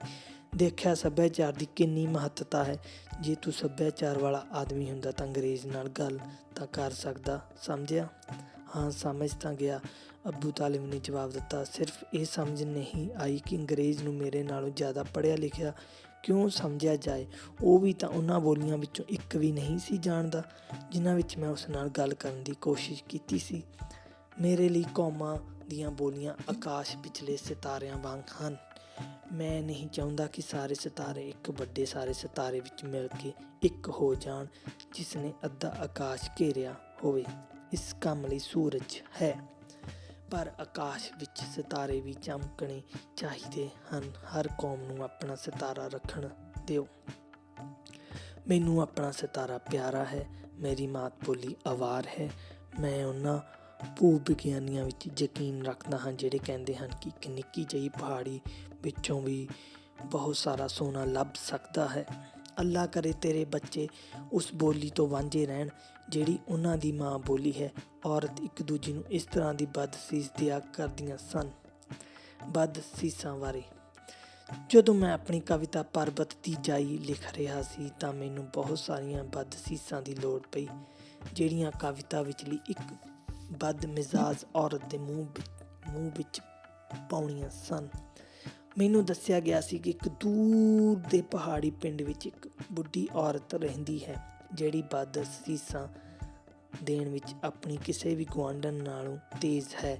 ਮੈਂ ਇਸ ਸਿਰ ਕੱਢ ਔਰਤ ਵੱਲ ਉਸੇ ਵੇਲੇ ਤੁਰ ਪਿਆ। ਇੱਕ ਸੁਹਾਵਣੀ ਬਸੰਤੀ ਸਵੇਰ ਨੂੰ ਜਦੋਂ ਕੋਈ ਵੀ ਗਾਣਾ ਕੱਢਦਾ ਤੇ ਬਦਸੀਸਾਂ ਦੇਣਾ ਨਹੀਂ ਚਾਹੁੰਦਾ ਸਗੋਂ ਖੁਸ਼ ਹੋਣਾ ਤੇ ਗਾਣੇ ਗਾਉਣਾ ਚਾਹੁੰਦਾ ਹੈ, ਮੈਂ ਉਸ ਸਕਲੀਏ ਦੀਆਂ ਬਰੂਹਾਂ ਟੱਪ ਗਿਆ ਜਿਸ ਦੀ ਮੈਨੂੰ ਲੋੜ ਸੀ। ਮੈਂ ਬੁੱਢੀ ਪਹਾੜ ਨੂੰ ਸਾਫ਼-ਸਾਫ਼ ਦੱਸ ਦਿੱਤਾ ਕਿ ਮੇਰੇ ਆਉਣ ਦਾ ਮਤਲਬ ਕੀ ਹੈ। ਮੈਂ ਕਿਹਾ ਕਿ ਮੈਂ ਕੁਝ ਮੋਟੀਆਂ-ਮੋਟੀਆਂ ਬਦਸੀਸਾਂ ਸੁਣਨਾ ਚਾਹੁੰਦਾ ਹਾਂ ਜਿਹੜੀਆਂ ਮੈਂ ਲਿਖ ਲਵਾਂਗਾ ਤੇ ਆਪਣੀ ਕਵਿਤਾ ਵਿੱਚ ਵਰਤ ਲਵਾਂਗਾ। ਰੱਬ ਕਰੇ ਤੇਰੀ ਜ਼ੁਬਾਨ ਸੜ ਜਾਏ, ਰੱਬ ਕਰੇ ਤੈਨੂੰ ਆਪਣੀ ਪਿਆਰਨ ਵਾਲੀ ਦਾ ਨਾਂ ਭੁੱਲ ਜਾਏ, ਰੱਬ ਕਰੇ ਤੇਰੀ ਗੱਲ ਉਸ ਬੰਦੇ ਨੂੰ ਸਮਝ ਨਾ ਆਏ ਜਿਸ ਕੋਲ ਤੈਨੂੰ ਕਿਸੇ ਕੰਮ ਭੇਜਿਆ ਗਿਆ ਹੈ, ਰੱਬ ਕਰੇ ਤੂੰ ਪਰਦੇਸੋਂ ਮੁੜੇ ਤਾਂ ਤੂੰ ਆਪਣੀ ਜਨਮ ਆਉਲ ਨੂੰ ਸਤਿਕਾਰ ਦੇ ਲਫ਼ਜ਼ ਕਹਿਣੇ ਭੁੱਲ ਜਾਏ, ਤੇਰੇ ਮੂੰਹ ਵਿੱਚ ਹਵਾ ਸੀਟੀਆਂ ਵਜਾਏ ਜਦੋਂ ਤੂੰ ਸਾਰਾ ਦੰਦ ਬੋੜਾ ਹੋ ਜਾਏ। ਗਿੱਦੜ ਦੇ ਬੱਚੇ, ਜੇ ਮੈਂ ਖੁਸ਼ ਨਹੀਂ ਰੱਬ ਤੈਨੂੰ ਇਸ ਖੁਸ਼ੀ ਤੋਂ ਵਾਂਝਾ ਰੱਖੇ ਤਾਂ ਹੱਸ ਕਿਵੇਂ ਸਕਦੀ ਹਾਂ। ਜਿਸ ਘਰ ਵਿੱਚ ਕੋਈ ਮਰਿਆ ਨਹੀਂ ਉਸ ਘਰ ਵਿੱਚ ਰੋਣ ਦਾ ਕੀ ਲਾਭ ਹੈ। ਜੇ ਮੈਨੂੰ ਨਾ ਕਿਸੇ ਮੰਦਾ ਬੋਲਿਆ ਨਾ ਮੇਰੀ ਬੇਇੱਜ਼ਤੀ ਕੀਤੀ ਤਾਂ ਮੈਂ ਤੇਰੇ ਲਈ ਬਦਸੀਸਾਂ ਘੜਦੀ ਫਿਰਾਂ। ਦੌੜ ਜਾ ਤੇ ਫਿਰ ਮੇਰੇ ਕੋਲ ਇਹੋ ਜਿਹਾ ਮੂਰਖ ਵਾਲਾ ਸਵਾਲ ਲੈ ਕੇ ਨਾ ਆਈ। ਸ਼ੁਕਰੀਆ ਚੰਗੀ ਔਰਤ, ਮੈਂ ਕਿਹਾ ਤੇ ਉਸ ਦੀ ਸਕਲੀਆ ਵਿੱਚੋਂ ਨਿਕਲ ਆਇਆ। ਰਸਤੇ ਵਿੱਚ ਮੈਂ ਸੋਚਿਆ ਕਿ ਜੇ ਇਹ ਬਿਨਾਂ ਕੋਈ ਗੁੱਸਾ ਖਾਧੇ ਵੀ ਕਿਹੋ ਜਿਹੀ ਇਹੋ ਕਹਿ ਲਵੋ ਕਿ ਸ਼ਾਂਤ ਮਾਹੌਲ ਵਿੱਚ ਹੀ ਮੈਨੂੰ ਐਸੀਆਂ ਬਦਸੀਸਾਂ ਦੇ ਸਕਦੀ ਹੈ ਤਾਂ ਜੇ ਉਹ ਸੱਚਮੁੱਚ ਗੁੱਸੇ ਵਿੱਚ ਆ ਜਾਏ ਤਾਂ ਫਿਰ ਪਤਾ ਨਹੀਂ ਕੀ ਕਰੇਗੀ। ਮੇਰਾ ਖਿਆਲ ਇਹ ਹੈ ਕਿ ਕੋਈ ਸਮਾਂ ਆਏਗਾ ਜਦੋਂ ਕੋਈ ਦਾਗਿਸਤਾਨੀ ਲੋਕ ਕਥਾਵਾਂ ਇਕੱਠੀਆਂ ਕਰਨ ਵਾਲੇ ਪਹਾੜਾਂ ਵਿੱਚ ਦਿੱਤੀਆਂ ਜਾਂਦੀਆਂ ਬਦਸੀਸਾਂ ਇਕੱਠੀਆਂ ਕਰਕੇ ਕਿਤਾਬ ਬਣਾਏਗਾ। ਲੋਕਾਂ ਨੂੰ ਫਿਰ ਪਤਾ ਲੱਗ ਜਾਏਗਾ ਕਿ ਸਾਡੀ ਪਹਾੜੀ ਲੋਕ ਕਿੰਨੇ ਰਚਨਾਤਮਕ, ਬਰੀਕੀ ਵਾਲੇ ਤੇ ਕਲਪਨਾ ਭਰਪੂਰ ਹਨ ਤੇ ਸਾਡੀ ਬੋਲੀ ਕਿੰਨੀ ਭਾਵਪੂਰਨ ਹੋ ਸਕਦੀ ਹੈ। ਹਰ ਆਉਲ ਦੀਆਂ ਆਪਣੀਆਂ ਹੀ ਬਦਸੀਸਾਂ ਹੁੰਦੀਆਂ ਹਨ ਜਿਨ੍ਹਾਂ ਦੇ ਭਸਮ ਕਰ ਦੇਣ ਵਾਲੇ ਰੋਹ ਤੋਂ ਬਚ ਕੇ ਰਹੋ। ਉਹਨਾਂ ਵਿੱਚ ਕੋਈ ਅਧਿਕ ਬੰਧਨਾਂ ਨਾਲ ਤੁਹਾਡੇ ਹੱਥ ਪੈਰ ਜਕੜੇ ਜਾਣਗੇ। ਕੁਝ ਹੋਰ ਅਨੁਸਾਰ ਤੁਸੀਂ ਪਹਿਲਾਂ ਹੀ ਕਫਨ ਵਿੱਚ ਪਏ ਹੋਏ ਹੋ, ਕੁਝ ਵਿੱਚ ਤੁਹਾਡੇ ਡੇਲੇ ਤੁਹਾਡੀ ਰੋਟੀ ਵਾਲੀ ਥਾਲੀ ਵਿੱਚ ਆ ਡਿੱਗਦੇ ਹਨ, ਕੁਝ ਹੋਰਨਾਂ ਅਨੁਸਾਰ ਤੁਹਾਡੀਆਂ ਅੱਖਾਂ ਖਿੰਗਰਾਲੇ ਪੱਥਰਾਂ ਉੱਪਰੋਂ ਰਿੜ੍ਹਦੀਆਂ ਕਿਸੇ ਖੱਡ ਵਿੱਚ ਜਾ ਪੈਂਦੀਆਂ ਹਨ। ਅੱਖਾਂ ਬਾਰੇ ਬਦਸੀਸਾਂ ਸਭ ਤੋਂ ਭਿਆਨਕ ਬਦਸੀਸਾਂ ਵਿੱਚੋਂ ਮੰਨੀਆਂ ਜਾਂਦੀਆਂ ਹਨ। ਇਹ ਸਭ ਤੋਂ ਵੱਧ ਚੋਣਵੀਆਂ ਬਦਸੀਸਾਂ ਵਿੱਚੋਂ ਹਨ ਪਰ ਉਹਨਾਂ ਨਾਲੋਂ ਵੀ ਭਿਆਨਕ ਬਦਸੀਸਾਂ ਹਨ। ਮੈਂ ਇੱਕ ਵਾਰੀ ਇੱਕ ਆਉਲ ਵਿੱਚ ਦੋ ਔਰਤਾਂ ਨੂੰ ਲੜਦਿਆਂ ਸੁਣਿਆ। ਅੱਲਾ ਕਰੇ ਤੇਰੇ ਬੱਚਿਆਂ ਨੂੰ ਉਹਨਾਂ ਦੀ ਬੋਲੀ ਸਿਖਾਉਣ ਵਾਲੀ ਨਾ ਰਹੇ। ਨਹੀਂ, ਅੱਲਾ ਕਰੇ ਤੇਰੇ ਬੱਚੇ ਉਹਨਾਂ ਤੋਂ ਵਾਂਝੇ ਰਹਿਣ ਜਿਨ੍ਹਾਂ ਨੂੰ ਆਪਣੀ ਬੋਲੀ ਸਿਖਾ ਸਕਦੇ ਹਨ। ਬਦਸੀਸਾਂ ਇੰਨੀਆਂ ਭਿਆਨਕ ਹੋ ਸਕਦੀਆਂ ਹਨ ਪਰ ਬਦਸੀਸਾਂ ਦੀ ਵਰਤੋਂ ਕੀਤੇ ਬਿਨਾਂ ਵੀ ਪਹਾੜਾਂ ਦਾ ਕੋਈ ਵੀ ਆਦਮੀ ਜਿਹੜਾ ਆਪਣੀ ਮਾਂ ਬੋਲੀ ਦਾ ਸਤਿਕਾਰ ਨਹੀਂ ਕਰਦਾ ਸਾਰੀ ਇੱਜ਼ਤ ਗੁਆ ਬੈਠਦਾ ਹੈ। ਕਿਸੇ ਵੀ ਪਹਾੜੀ ਦੀ ਮਾਂ ਆਪਣੇ ਪੁੱਤਰ ਦੀ ਕਵਿਤਾਵਾਂ ਕਦੀ ਨਹੀਂ ਪੜ੍ਹੇਗੀ ਜੇ ਉਹ ਬਿਗੜੀ ਜ਼ੁਬਾਨ ਵਿੱਚ ਲਿਖੀਆਂ ਗਈਆਂ ਹਨ ਤਾਂ। ਆਪਣੀ ਨੋਟਬੁੱਕ ਵਿੱਚੋਂ ਇੱਕ ਵਾਰੀ ਪੈਰਿਸ ਵਿੱਚ ਮੈਨੂੰ ਇੱਕ ਦਾਗਿਸਤਾਨੀ ਕੌਮੀਅਤ ਦਾ ਚਿੱਤਰਕਾਰ ਮਿਲਿਆ। ਉਹ ਇਨਕਲਾਬ ਤੋਂ ਕੁਝ ਹੀ ਪਿੱਛੋਂ ਪੜ੍ਹਾਈ ਕਰਨ ਲਈ ਇਟਲੀ ਚਲਿਆ ਗਿਆ ਸੀ। ਉੱਥੇ ਇਟਲੀ ਦੀ ਕੁੜੀ ਨਾਲ ਵਿਆਹ ਕਰਾ ਲਿਆ ਅਤੇ ਉੱਥੇ ਹੀ ਰਹਿ ਗਿਆ। ਪਹਾੜਾਂ ਦੇ ਨਿਯਮਾਂ ਦਾ ਆਦੀ ਉਸ ਲਈ ਆਪਣੇ ਅਪਣਾਏ ਦੇਸ਼ ਵਿੱਚ ਰਹਿਣਾ ਮੁਸ਼ਕਿਲ ਸੀ। ਉਸਨੇ ਬਹੁਤ ਰਟਨ ਕੀਤਾ, ਦੂਰ ਦੂਰ ਦੇ ਦੇਸ਼ਾਂ ਦੀਆਂ ਸ਼ਾਨਦਾਰ ਰਾਜਧਾਨੀਆਂ ਦੇਖੀਆਂ, ਪਰ ਉਹ ਜਿੱਥੇ ਵੀ ਕਿਤੇ ਗਿਆ ਉਸ ਦੀ ਅੰਦਰਲੀ ਖੋਹ ਨੇ ਉਸਨੂੰ ਚੈਨ ਨਾ ਲੈਣ ਦਿੱਤਾ। ਮੈਂ ਉਸਨੂੰ ਆਪਣੇ ਚਿੱਤਰ ਦਿਖਾਉਣ ਲਈ ਕਿਹਾ ਤਾਂ ਕਿ ਮੈਂ ਰੰਗਾਂ ਵਿੱਚ ਪ੍ਰਗਟ ਕੀਤਾ ਉਦਰੇਵਾਂ ਦੇਖ ਸਕਾਂ। ਸੱਚਮੁੱਚ ਇੱਕ ਚਿੱਤਰ ਨੂੰ ਨਾ ਹੀ ਉਦਰੇਵਾਂ ਦਿੱਤਾ ਗਿਆ ਸੀ। ਇਸ ਵਿੱਚ ਇੱਕ ਇਤਾਲਵੀ ਔਰਤ, ਉਸਦੀ ਪਤਨੀ ਪੰਪਰਾਈ ਅਵਾਰ ਕੱਪੜੇ ਪਾਈ ਦਿਖਾਈ ਗਈ ਸੀ। ਉਹ ਗੋਤ ਸਾਤਲੀ ਦੇ ਪ੍ਰਸਿੱਧ ਕਾਰੀਗਰ ਦੀ ਰਚਨਾ, ਇੱਕ ਉਕਰਾਈ ਵਾਲਾ ਚਾਂਦੀ ਦਾ ਘੜਾ ਫੜੀ ਪਹਾੜੀ ਚਸ਼ਮੇ ਕੋਲ ਖੜੀ ਸੀ। ਪਹਾੜੀ ਢਲਾਣ ਉੱਤੇ ਪੱਥਰ ਦੇ ਬਣੇ ਘਰਾਂ ਵਾਲੀ ਇੱਕ ਉਦਾਸ ਜਿਹੀ ਅਵਾਰ ਆਲਣੇ ਵਾਂਗ ਖੜੀ ਸੀ ਤੇ ਉਸਦੇ ਪਿਛੋਕੜ ਵਿੱਚ ਹੋਰ ਵੀ ਜ਼ਿਆਦਾ ਉਦਾਸ ਪਹਾੜ ਸੀ, ਜਿਸ ਦੀ ਚੋਟੀ ਧੁੰਦ ਵਿੱਚ ਲੁਕੀ ਹੋਈ ਸੀ। ਧੁੰਦ ਪਹਾੜਾਂ ਦੇ ਅਥਰੂ ਹਨ, ਚਿੱਤਰਕਾਰ ਨੇ ਕਿਹਾ। ਜਦੋਂ ਢਲਾਣਾਂ ਧੁੰਦ ਨਾਲ ਕੱਜੀਆਂ ਹੁੰਦੀਆਂ ਹਨ ਤਾਂ ਚੁਰੜਾਈਆਂ ਚਟਾਨਾਂ ਤੋਂ ਸਾਫ਼ ਤੁਪ ਕੇ ਵਹਿਣਾ ਸ਼ੁਰੂ ਹੋ ਜਾਂਦੇ ਨੇ। ਉਹ ਧੁੰਦ ਮੈਂ ਹਾਂ। ਇੱਕ ਹੋਰ ਤਸਵੀਰ ਵਿੱਚ ਖਾਲੀ ਚਟਾਨਾਂ ਵਿਚਕਾਰ ਉੱਗਦੀ ਇੱਕ ਬੋਹਰ ਉੱਤੇ ਬੈਠਾ ਇੱਕ ਪੰਛੀ ਦਿਖਾਇਆ ਗਿਆ ਹੈ। ਪੰਛੀ ਗਾ ਰਿਹਾ ਹੈ ਤੇ ਸਕਲੀਆ ਦੀ ਬਾਰੀ ਵਿੱਚੋਂ ਇੱਕ ਉਦਾਸ ਪਹਾੜਨ ਬਾਹਰ ਨੂੰ ਦੇਖ ਰਹੀ ਹੈ। ਚਿੱਤਰ ਵਿੱਚ ਮੇਰੀ ਦਿਲਚਸਪੀ ਦੇਖਦਿਆਂ ਚਿੱਤਰਕਾਰ ਨੇ ਮੈਨੂੰ ਦੱਸਿਆ, ਇਸ ਦੀ ਪ੍ਰੇਰਨਾ ਇੱਕ ਪੁਰਾਤਨ ਅਵਾਰ ਕਥਾ ਤੋਂ ਮਿਲੀ ਹੈ। ਕਿਹੜੀ ਕਥਾ? ਇੱਕ ਵਾਰੀ ਇੱਕ ਪੰਛੀ ਫੜ ਕੇ ਪਿੰਜਰੇ ਵਿੱਚ ਪਾ ਦਿੱਤਾ ਗਿਆ। ਪਿੰਜਰੇ ਵਿੱਚ ਬੰਦ ਪੰਛੀ ਦਿਨ ਰਾਤ ਦੁਹਰਾਉਂਦਾ ਰਹਿੰਦਾ, ਮੇਰੀ ਮਾਤ ਭੂਮੀ, ਮੇਰੀ ਮਾਤ ਭੂਮੀ, ਮੇਰੀ ਮਾਤ ਭੂਮੀ, ਮੇਰੀ ਮਾਤ ਭੂਮੀ। ਬਿਲਕੁਲ ਉਸੇ ਤਰ੍ਹਾਂ ਮੈਂ ਸਾਰੇ ਸਾਲ ਇਹ ਸ਼ਬਦ ਦੁਹਰਾਉਂਦਾ ਰਿਹਾ ਹਾਂ। ਪੰਛੀ ਦੇ ਮਾਲਕ ਨੇ ਸੋਚਿਆ, ਕਿਸ ਤਰ੍ਹਾਂ ਦੇ ਘਰ ਵਿੱਚੋਂ ਪੰਛੀ ਆਇਆ ਹੈ। ਇਹ ਜ਼ਰੂਰ ਕੋਈ ਸੁੰਦਰ ਫੁੱਲਾਂ ਲੱਦਿਆਂ ਦੇਸ਼ ਹੋਵੇਗਾ, ਜਿੱਥੇ ਸਵਰਗੀ ਰੁੱਖ ਤੇ ਸਵਰਗੀ ਪੰਛੀ ਹੁੰਦੇ ਹੋਣਗੇ। ਮੈਂ ਪੰਛੀ ਨੂੰ ਛੱਡ ਕੇ ਤਾਂ ਦੇਖਾਂ ਇਹ ਜਾਂਦਾ ਕਿੱਧਰ ਨੂੰ ਹੈ। ਇਹ ਮੈਨੂੰ ਉਸ ਸ਼ਾਨਦਾਰ ਦੇਸ਼ ਦਾ ਰਾਹ ਦਿਖਾਏਗਾ। ਉਸਨੇ ਪਿੰਜਰੇ ਦੀ ਬਾਰੀ ਖੋਲ੍ਹ ਦਿੱਤੀ ਤੇ ਪੰਛੀ ਉੱਡ ਗਿਆ। 10 ਕਦਮਾਂ ਦੀ ਦੂਰੀ ਉੱਤੇ ਸੱਖਣੀਆਂ ਚਟਾਨਾਂ ਉੱਤੇ ਉੱਗਦੀ ਬੋਹਰ ਉੱਤੇ ਜਾ ਬੈਠਾ। ਇਸ ਦਾ ਆਲ੍ਹਣਾ ਵੀ ਉਸੇ ਝਾੜੀ ਦੀਆਂ ਟਾਹਣਾਂ ਵਿੱਚ ਸੀ। ਆਪਣੇ ਪਿੰਜਰੇ ਦੀਆਂ ਬਾਰੀਆਂ ਵਿੱਚੋਂ ਮੈਂ ਵੀ ਆਪਣੀ ਮਾਤ ਭੂਮੀ ਦੇਖ ਸਕਦਾ ਹਾਂ। ਚਿੱਤਰਕਾਰ ਨੇ ਗੱਲ ਖਤਮ ਕੀਤੀ। ਫਿਰ ਤੁਸੀਂ ਵਾਪਸ ਦੇਸ਼ ਕਿਉਂ ਨਹੀਂ ਮੁੜਨਾ ਚਾਹੁੰਦੇ? ਬਹੁਤ ਦੇਰ ਹੋ ਗਈ ਹੈ। ਆਪਣੇ ਵੇਲੇ ਮੈਂ ਮਾਤ ਭੂਮੀ ਤੋਂ ਇੱਕ ਨੌਜਵਾਨ ਭਖਦਾ ਦਿਲ ਲੈ ਕੇ ਆਇਆ ਸਾਂ। ਮੈਂ ਬੁੱਢੀਆਂ ਹੱਡੀਆਂ ਲੈ ਕੇ ਕਿਵੇਂ ਵਾਪਸ ਜਾ ਸਕਦਾ ਹਾਂ?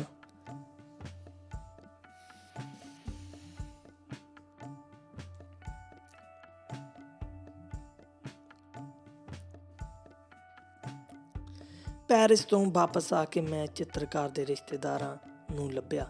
ਮੈਨੂੰ ਜਾਣ ਕੇ ਹੈਰਾਨੀ ਹੋਈ ਕਿ ਉਸਦੀ ਮਾਂ ਅਜੇ ਵੀ ਜਿਉਂਦੀ ਹੈ।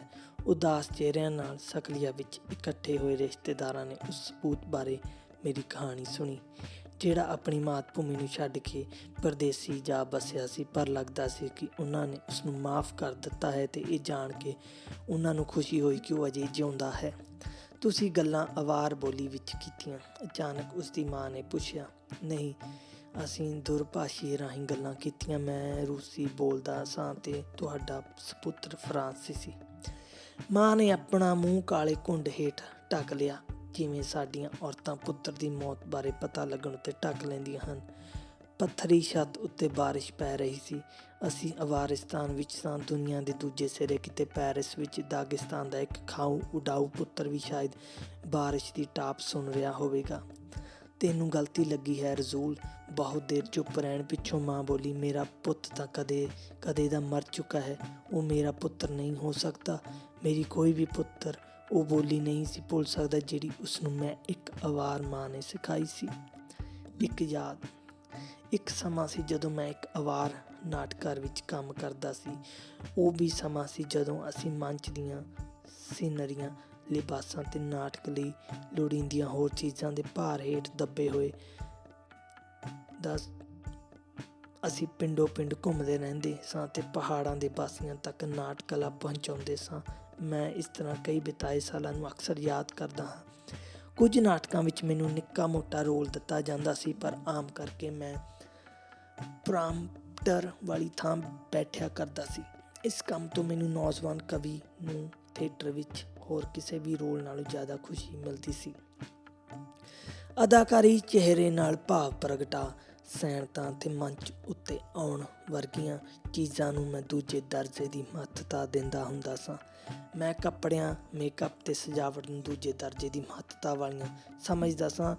ਸਭ ਤੋਂ ਪਹਿਲੀ ਥਾਂ ਮੈਂ ਲਫ਼ਜ਼ਾਂ ਨੂੰ ਦਿੰਦਾ ਸਾਂ। ਇਸ ਲਈ ਮੈਂ ਅਦਾਕਾਰਾਂ ਉੱਤੇ ਕਰੜੀ ਨਿਗਾਹ ਰੱਖਦਾ ਸਾਂ ਕਿ ਉਹ ਕੋਈ ਲਫ਼ਜ਼ ਨਾ ਭੁੱਲਣ ਅਤੇ ਉਹਨਾਂ ਨੂੰ ਠੀਕ ਠੀਕ ਉਚਾਰਨ।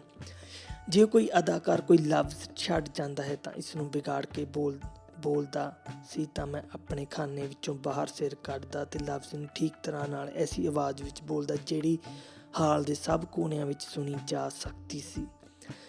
ਸੱਚਮੁੱਚ ਮੈਂ ਲਿਖਤ ਨੂੰ ਅਤੇ ਲਫ਼ਜ਼ਾਂ ਨੂੰ ਹੋਰ ਕਿਸੇ ਵੀ ਚੀਜ਼ ਨਾਲੋਂ ਜ਼ਿਆਦਾ ਮਹੱਤਤਾ ਦਿੰਦਾ ਸਾਂ, ਕਿਉਂਕਿ ਲਫ਼ਜ਼ ਬਿਨਾਂ ਲਿਬਾਸ ਜਾਂ ਮੇਕਅਪ ਦੇ ਜਿਉ ਸਕਦੇ ਹਨ। ਉਹਨਾਂ ਦਾ ਅਰਥ ਦਰਸ਼ਕਾਂ ਨੂੰ ਹਰ ਹਾਲ ਸਪਸ਼ਟ ਹੋ ਜਾਏਗਾ। ਮੈਨੂੰ ਇੱਕ ਹਸਾਉਣੀ ਘਟਨਾ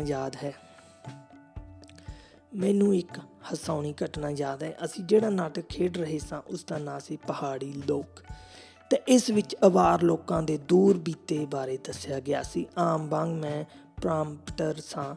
ਕਹਾਣੀ ਵਿੱਚ ਨਾਇਕ ਆਈਗਾਜ਼ੀ, ਜਿਹੜਾ ਕਿਸੇ ਖਾਨਦਾਨੀ ਦੁਸ਼ਮਣੀ ਕਾਰਨ ਪਹਾੜਾਂ ਵਿੱਚ ਸ਼ਰਨ ਲੈ ਲੈਂਦਾ ਹੈ, ਰਾਤ ਦੇ ਪਰਦੇ ਹੇਠ ਇੱਕ ਆਉਲ ਵਿੱਚ ਆਪਣੀ ਪ੍ਰੇਮਿਕਾ ਨੂੰ ਮਿਲਣ ਆਉਂਦਾ ਹੈ। ਉਸ ਨੂੰ ਵਾਸਤੇ ਪਾਉਂਦੀ ਹੈ ਕਿ ਉਹ ਆਪਣੀ ਲੁਕਣ ਵਾਲੀ ਥਾਂ ਵਾਪਸ ਚਲਾ ਜਾਏ, ਮਤਾ ਉਹ ਮਾਰਿਆ ਜਾਏ। ਇਹ ਰੋਲ ਮਾਗਾਜ਼ੇਵ ਨਾਂ ਦੇ ਐਕਟਰ ਕਰ ਰਿਹਾ ਸੀ। ਆਈਗਾਜ਼ੀ ਆਪਣੀ ਪ੍ਰੇਮਿਕਾ ਨੂੰ ਮੀਂਹ ਤੋਂ ਬਚਾਉਣ ਲਈ ਆਪਣੇ ਬੁਰਕੇ ਵਿੱਚ ਲੈ ਲੈਂਦਾ ਹੈ ਅਤੇ ਉਸ ਨੂੰ ਤਰ੍ਹਾਂ ਤਰ੍ਹਾਂ ਨਾਲ ਆਪਣੇ ਪਿਆਰ ਅਤੇ ਆਪਣੇ ਕਸ਼ਟ ਬਾਰੇ ਦੱਸਦਾ ਹੈ। ਇਸ ਥਾਂ ਉੱਤੇ ਆ ਕੇ ਅਜੀਬ ਗੱਲ ਵਾਪਰੀ। ਮਾਗਾਜ਼ੇਵ ਦੀ ਵਹੁਟੀ ਦੌੜਦੀ ਹੋਈ ਮੰਚ ਉੱਤੇ ਆਈ ਅਤੇ ਆਪਣੇ ਘਰ ਵਾਲੇ ਉੱਤੇ ਟੁੱਟ ਪਈ ਕਿ ਉਹ ਕਿਉਂ ਕਿਸੇ ਦੂਜੀ ਔਰਤ ਨਾਲ ਮੁਹੱਬਤ ਦੀਆਂ ਗੱਲਾਂ ਕਰ ਰਿਹਾ ਹੈ। ਮਾਗਾਜ਼ੇਵ ਨੇ ਉਸ ਨੂੰ ਬਾਹੋਂ ਫੜਿਆ ਅਤੇ ਧੂੰਦਾ ਹੋਇਆ ਪਰਦੇ ਪਿੱਛੇ ਲੈ ਗਿਆ, ਇਸ ਖਿਆਲ ਨਾਲ ਕਿ ਉੱਥੇ ਜਾ ਕੇ ਉਹ ਉਸ ਨੂੰ ਸਾਰੀ ਗੱਲ ਸਮਝਾਏਗਾ। ਉਸ ਦਾ ਖਿਆਲ ਸੀ ਕਿ ਉਹ ਮੰਚ ਉੱਤੇ ਵਾਪਸ ਮੁੜ ਆਏਗਾ ਅਤੇ ਸਾਰੀ ਤੇ ਜਾਰੀ ਰੱਖ ਸਕੇਗਾ, ਪਰ ਉਸਦੀ ਬੀਵੀ ਨੇ ਉਸ ਨੂੰ ਨਾ ਛੱਡਿਆ। ਐਕਟਰਸ ਕੁਝ ਸਮਾਂ ਮੰਚ ਦੇ ਵਿਚਕਾਰ ਖੜੀ ਰਹੀ ਅਤੇ ਨਾਟਕ ਰੋਕਣਾ ਪਿਆ। ਮੈਂ ਆਪਣੇ ਬਾਕਸ ਵਿੱਚ ਬੈਠਾ ਹੋਇਆ ਸਾਂ, ਬਿਨਾਂ ਖਾਸ ਕੱਪੜਿਆਂ ਜਾਂ ਮੇਕਅਪ ਦੇ, ਸਧਾਰਨ ਵਾਂਗ ਪਜਾਮਾ ਅਤੇ ਬਿਨਾਂ ਕਾਲਰ ਬੰਦ ਕੀਤੇ ਦੀ ਕਮੀਜ਼ ਪਾਈ। ਮੇਰਾ ਖਿਆਲ ਹੈ ਕਿ ਮੈਂ ਸਲੀਪਰ ਪਾਏ ਹੋਏ ਸਨ। ਬੇਸ਼ੱਕ ਇਹੋ ਜਿਹੇ ਕੱਪੜੇ ਪਾਈ ਮੈਂ ਐਕਟਰ ਦੀ ਥਾਂ ਨਹੀਂ ਸਾਂ ਲੈ ਸਕਦਾ, ਭਾਵੇਂ ਮੈਨੂੰ ਉਸਦਾ ਹਿੱਸਾ ਜਵਾਨੀ ਯਾਦ ਸੀ, ਪਰ ਕਿਉਂਕਿ ਮੈਂ ਸਭ ਤੋਂ ਵੱਧ ਮਹੱਤਤਾ ਲਫ਼ਜ਼ਾਂ ਨੂੰ ਦਿੰਦਾ ਸਾਂ, ਨਾ ਕਿ ਪਹਿਰਾਵੇ ਨੂੰ, ਮੈਂ ਦੌੜਦਾ ਹੋਇਆ ਮੰਚ ਉੱਪਰ ਗਿਆ ਅਤੇ ਨਾਇਕ ਨੂੰ ਉਹ ਸਾਰੇ ਲਫ਼ਜ਼ ਕਹਿ ਸੁਣਾਏ ਜਿਹੜੇ ਉਸਨੇ ਆਈਗਾਜ਼ੀ ਮਾਗਾਜ਼ੇਵ ਤੋਂ ਸੁਣੇ ਸਨ। ਮੈਨੂੰ ਨਹੀਂ ਪਤਾ ਲੋਕ ਖੁਸ਼ ਹੋਏ ਜਾਂ ਨਾ, ਸ਼ਾਇਦ ਉਹਨਾਂ ਲਈ ਇਹ ਡਰਾਮਾ ਸੁਖਾਂਤ ਦਾ ਰੂਪ ਧਾਰ ਗਿਆ ਸੀ। ਜਿੱਥੋਂ ਤੱਕ ਮੇਰਾ ਸਵਾਲ ਹੈ ਕਿ ਮੈਂ ਬਿਲਕੁਲ ਸੰਤੁਸ਼ਟ ਸਾਂ। ਉਹਨਾਂ ਨੇ ਬਿਨਾਂ ਇੱਕ ਵੀ ਲਫ਼ਜ਼ ਉੱਕਿਆਂ ਨਾਟਕ ਦਾ ਵਸਤੂ ਸਮਝ ਲਿਆ ਸੀ ਅਤੇ ਮੇਰੇ ਖਿਆਲ ਵਿੱਚ ਇਹ ਮਹੱਤਵਪੂਰਨ ਗੱਲ ਸੀ। ਮੈਨੂੰ ਯਾਦ ਹੈ ਜਦੋਂ ਮੈਂ ਉਸੇ ਨਾਟ ਮੰਡਲੀ ਨਾਲ ਪਹਿਲੀ ਵਾਰ ਪ੍ਰਸਿੱਧ ਪਿੰਡ ਗੁਨੀਵ ਪੁੱਜਾ, ਜਿਹੜਾ ਪਹਾੜਾਂ ਵਿੱਚ ਕਾਫੀ ਉਚਾਈ ਉੱਤੇ ਹੈ। ਇਹ ਤਾਂ ਸਾਰੇ ਜਾਣਦੇ ਹਨ ਕਿ ਸਾਰੇ ਕਵੀ ਇੱਕੋ ਭਾਈਚਾਰੇ ਨਾਲ ਸੰਬੰਧ ਰੱਖਦੇ ਹਨ, ਜਿਵੇਂ ਕਿ ਅਸੀਂ ਆਪਣੇ ਇਲਾਕੇ ਵਿੱਚ ਕਹਿੰਦੇ ਹਾਂ ਕੁਨਾਖ ਹੁੰਦੇ ਹਨ। ਮੈਂ ਸੁਣਿਆ ਹੋਇਆ ਸੀ ਕਿ ਗੁਨੀਵ ਵਿੱਚ ਕੋਈ ਕਵੀ ਰਹਿੰਦਾ ਹੈ, ਪਰ ਉਸਨੂੰ ਮਿਲਣ ਦਾ ਮੌਕਾ ਕਦੀ ਨਹੀਂ ਸੀ ਮਿਲਿਆ। ਮੈਂ ਉਸ ਨੂੰ ਮਿਲਣ ਗਿਆ ਤਾਂ ਉਸਨੇ ਸਾਡੇ ਦੌਰੇ ਦੇ ਸਮੇਂ ਲਈ ਮੈਨੂੰ ਆਪਣੇ ਘਰ ਠਹਿਰਾ ਲਿਆ।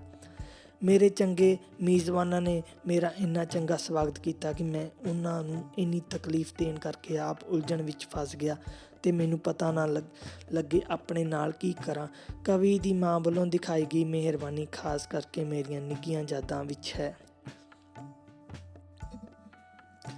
ਉੱਥੋਂ ਤੁਰਨ ਲੱਗਿਆ ਮੈਂ ਸ਼ੁਕਰਾਨੇ ਦੇ ਢੁਕਵੇਂ ਲਫ਼ਜ਼ ਲੱਭਣ ਦੀ ਕੋਸ਼ਿਸ਼ ਕੀਤੀ। ਹੋਇਆ ਇਹ ਕਿ ਜਦੋਂ ਮੈਂ ਮਾਂ ਨੂੰ ਅਲਵਿਦਾ ਕਹਿ ਰਿਹਾ ਸਾਂ ਤਾਂ ਕਮਰੇ ਵਿੱਚ ਹੋਰ ਕੋਈ ਨਹੀਂ ਸੀ। ਮੈਨੂੰ ਪਤਾ ਸੀ ਕਿ ਮਾਂ ਲਈ ਇਸ ਨਾਲੋਂ ਜ਼ਿਆਦਾ ਖੁਸ਼ੀ ਦੇਣ ਵਾਲੀ ਕੋਈ ਗੱਲ ਨਹੀਂ ਹੋ ਸਕਦੀ ਕਿ ਉਸਨੂੰ ਉਸਦੇ ਬੇਟੇ ਬਾਰੇ ਕੁਝ ਚੰਗੇ ਲਫ਼ਜ਼ ਕਹੇ ਜਾਣ, ਅਤੇ ਭਾਵੇਂ ਗੰਭੀਰ ਮੁਲਾਂਕਣ ਕੀਤਿਆਂ ਮੈਂ ਉਸਦੀਆਂ ਯੋਗਤਾਵਾਂ ਨੂੰ ਬਿਲਕੁਲ ਸਧਾਰਨ ਜਿਹੀਆਂ ਸਮਝਦਾ ਸਾਂ ਤਾਂ ਵੀ ਮੈਂ ਉਸ ਦੀ ਤਾਰੀਫ ਕਰਨੀ ਸ਼ੁਰੂ ਕਰ ਦਿੱਤੀ।